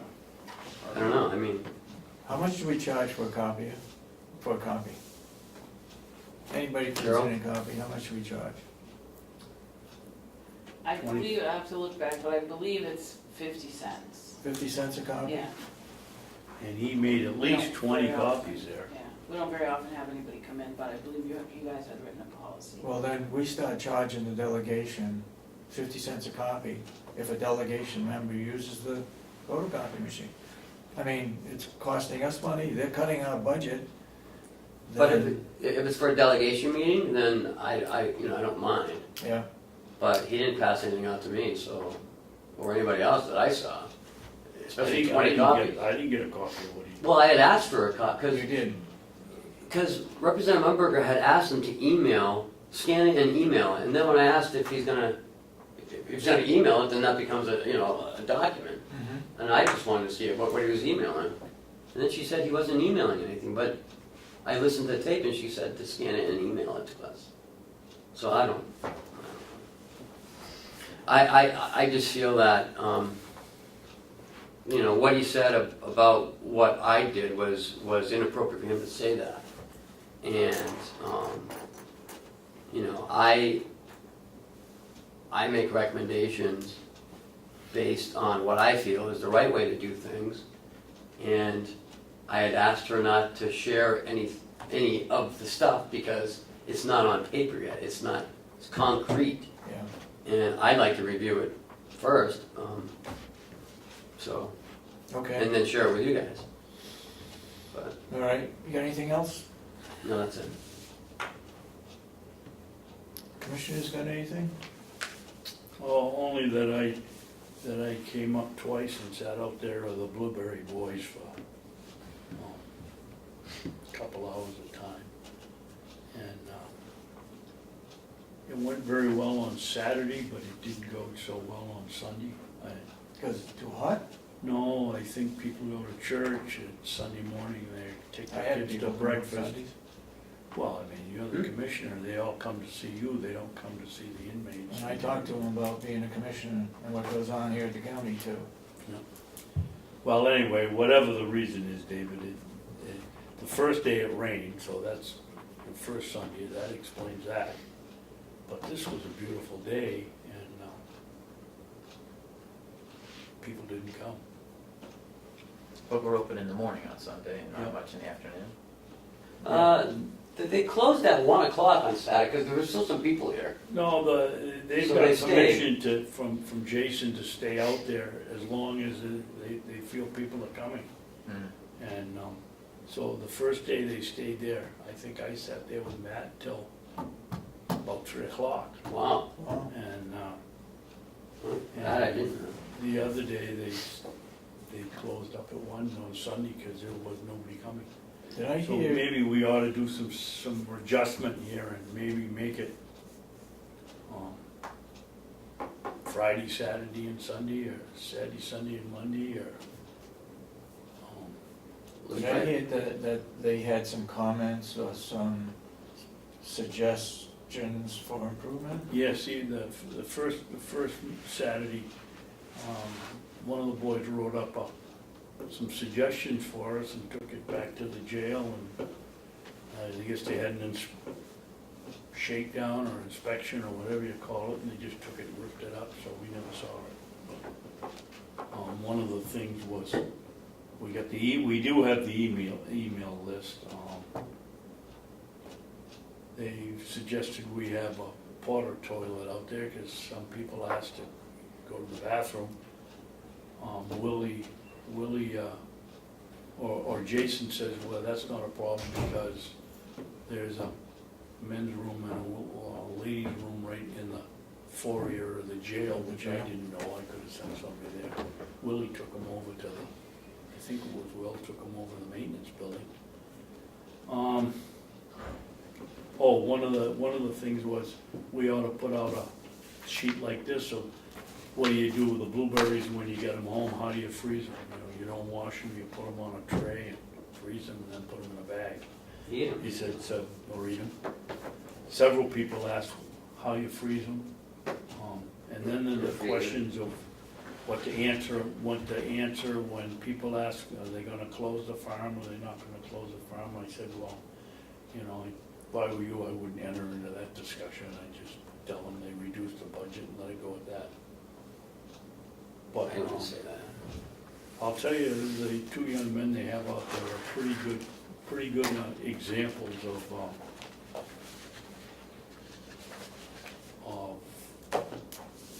what am I trying to say, that these aren't hardened criminals. They do a good job. Do you think they're learning anything? They're learning, they gotta sit out there in the hot sun and stay there for the whole time. No, I mean, are they talking with people? Oh, yeah. Finding out Oh, what yeah. they're... Absolutely. Where do you come from? What do you do? Some people even ask them, what are you here for? Why are you here? And they're not embarrassed about that, answering them. The kids, I took my granddaughters over and they thought they were gonna talk to murderers or whatever, and they were they could have been nicer. And they do a good job. Maybe somebody should talk with Cooperative Extension, and they can print out a leaflet, how to freeze blueberries. And my wife puts out a recipe book, it's a real thick one, free. People go through it, Free? copies out, yeah, they get it free. Yeah. On our copy, Wow. that's part of doing business. Hmm. And they like it.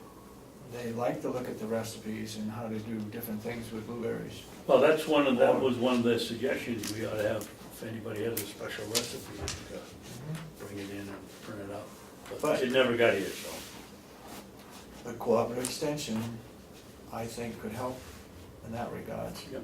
Marketing, part of marketing, that's what they were responsible for. Okay, anything else to bring up? Just that we have well, as far as I know, I haven't read my email today. Yes, so far, it's on at 9:30. Yeah, 9:30 Friday. Mhm. We have a negotiations with the nursing home collective bargaining agreement. Isn't there another one? Don't we have No, another- Friday, and another then, union? and then we'll schedule more. Don't we have another union? Don't we have 2 unions? Yeah, the jail, but Yeah. they're not meeting until August, September. Okay, and they got a deadline, right? Yeah? Okay. Same one. Public input? Yeah, Yes?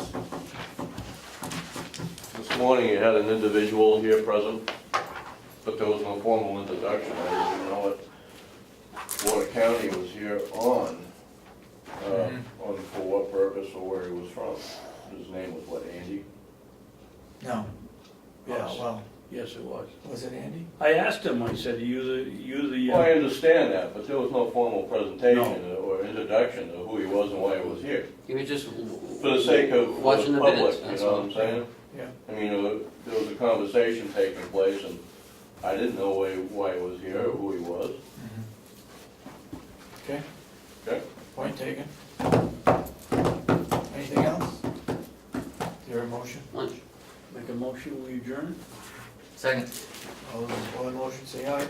Aye. Aye.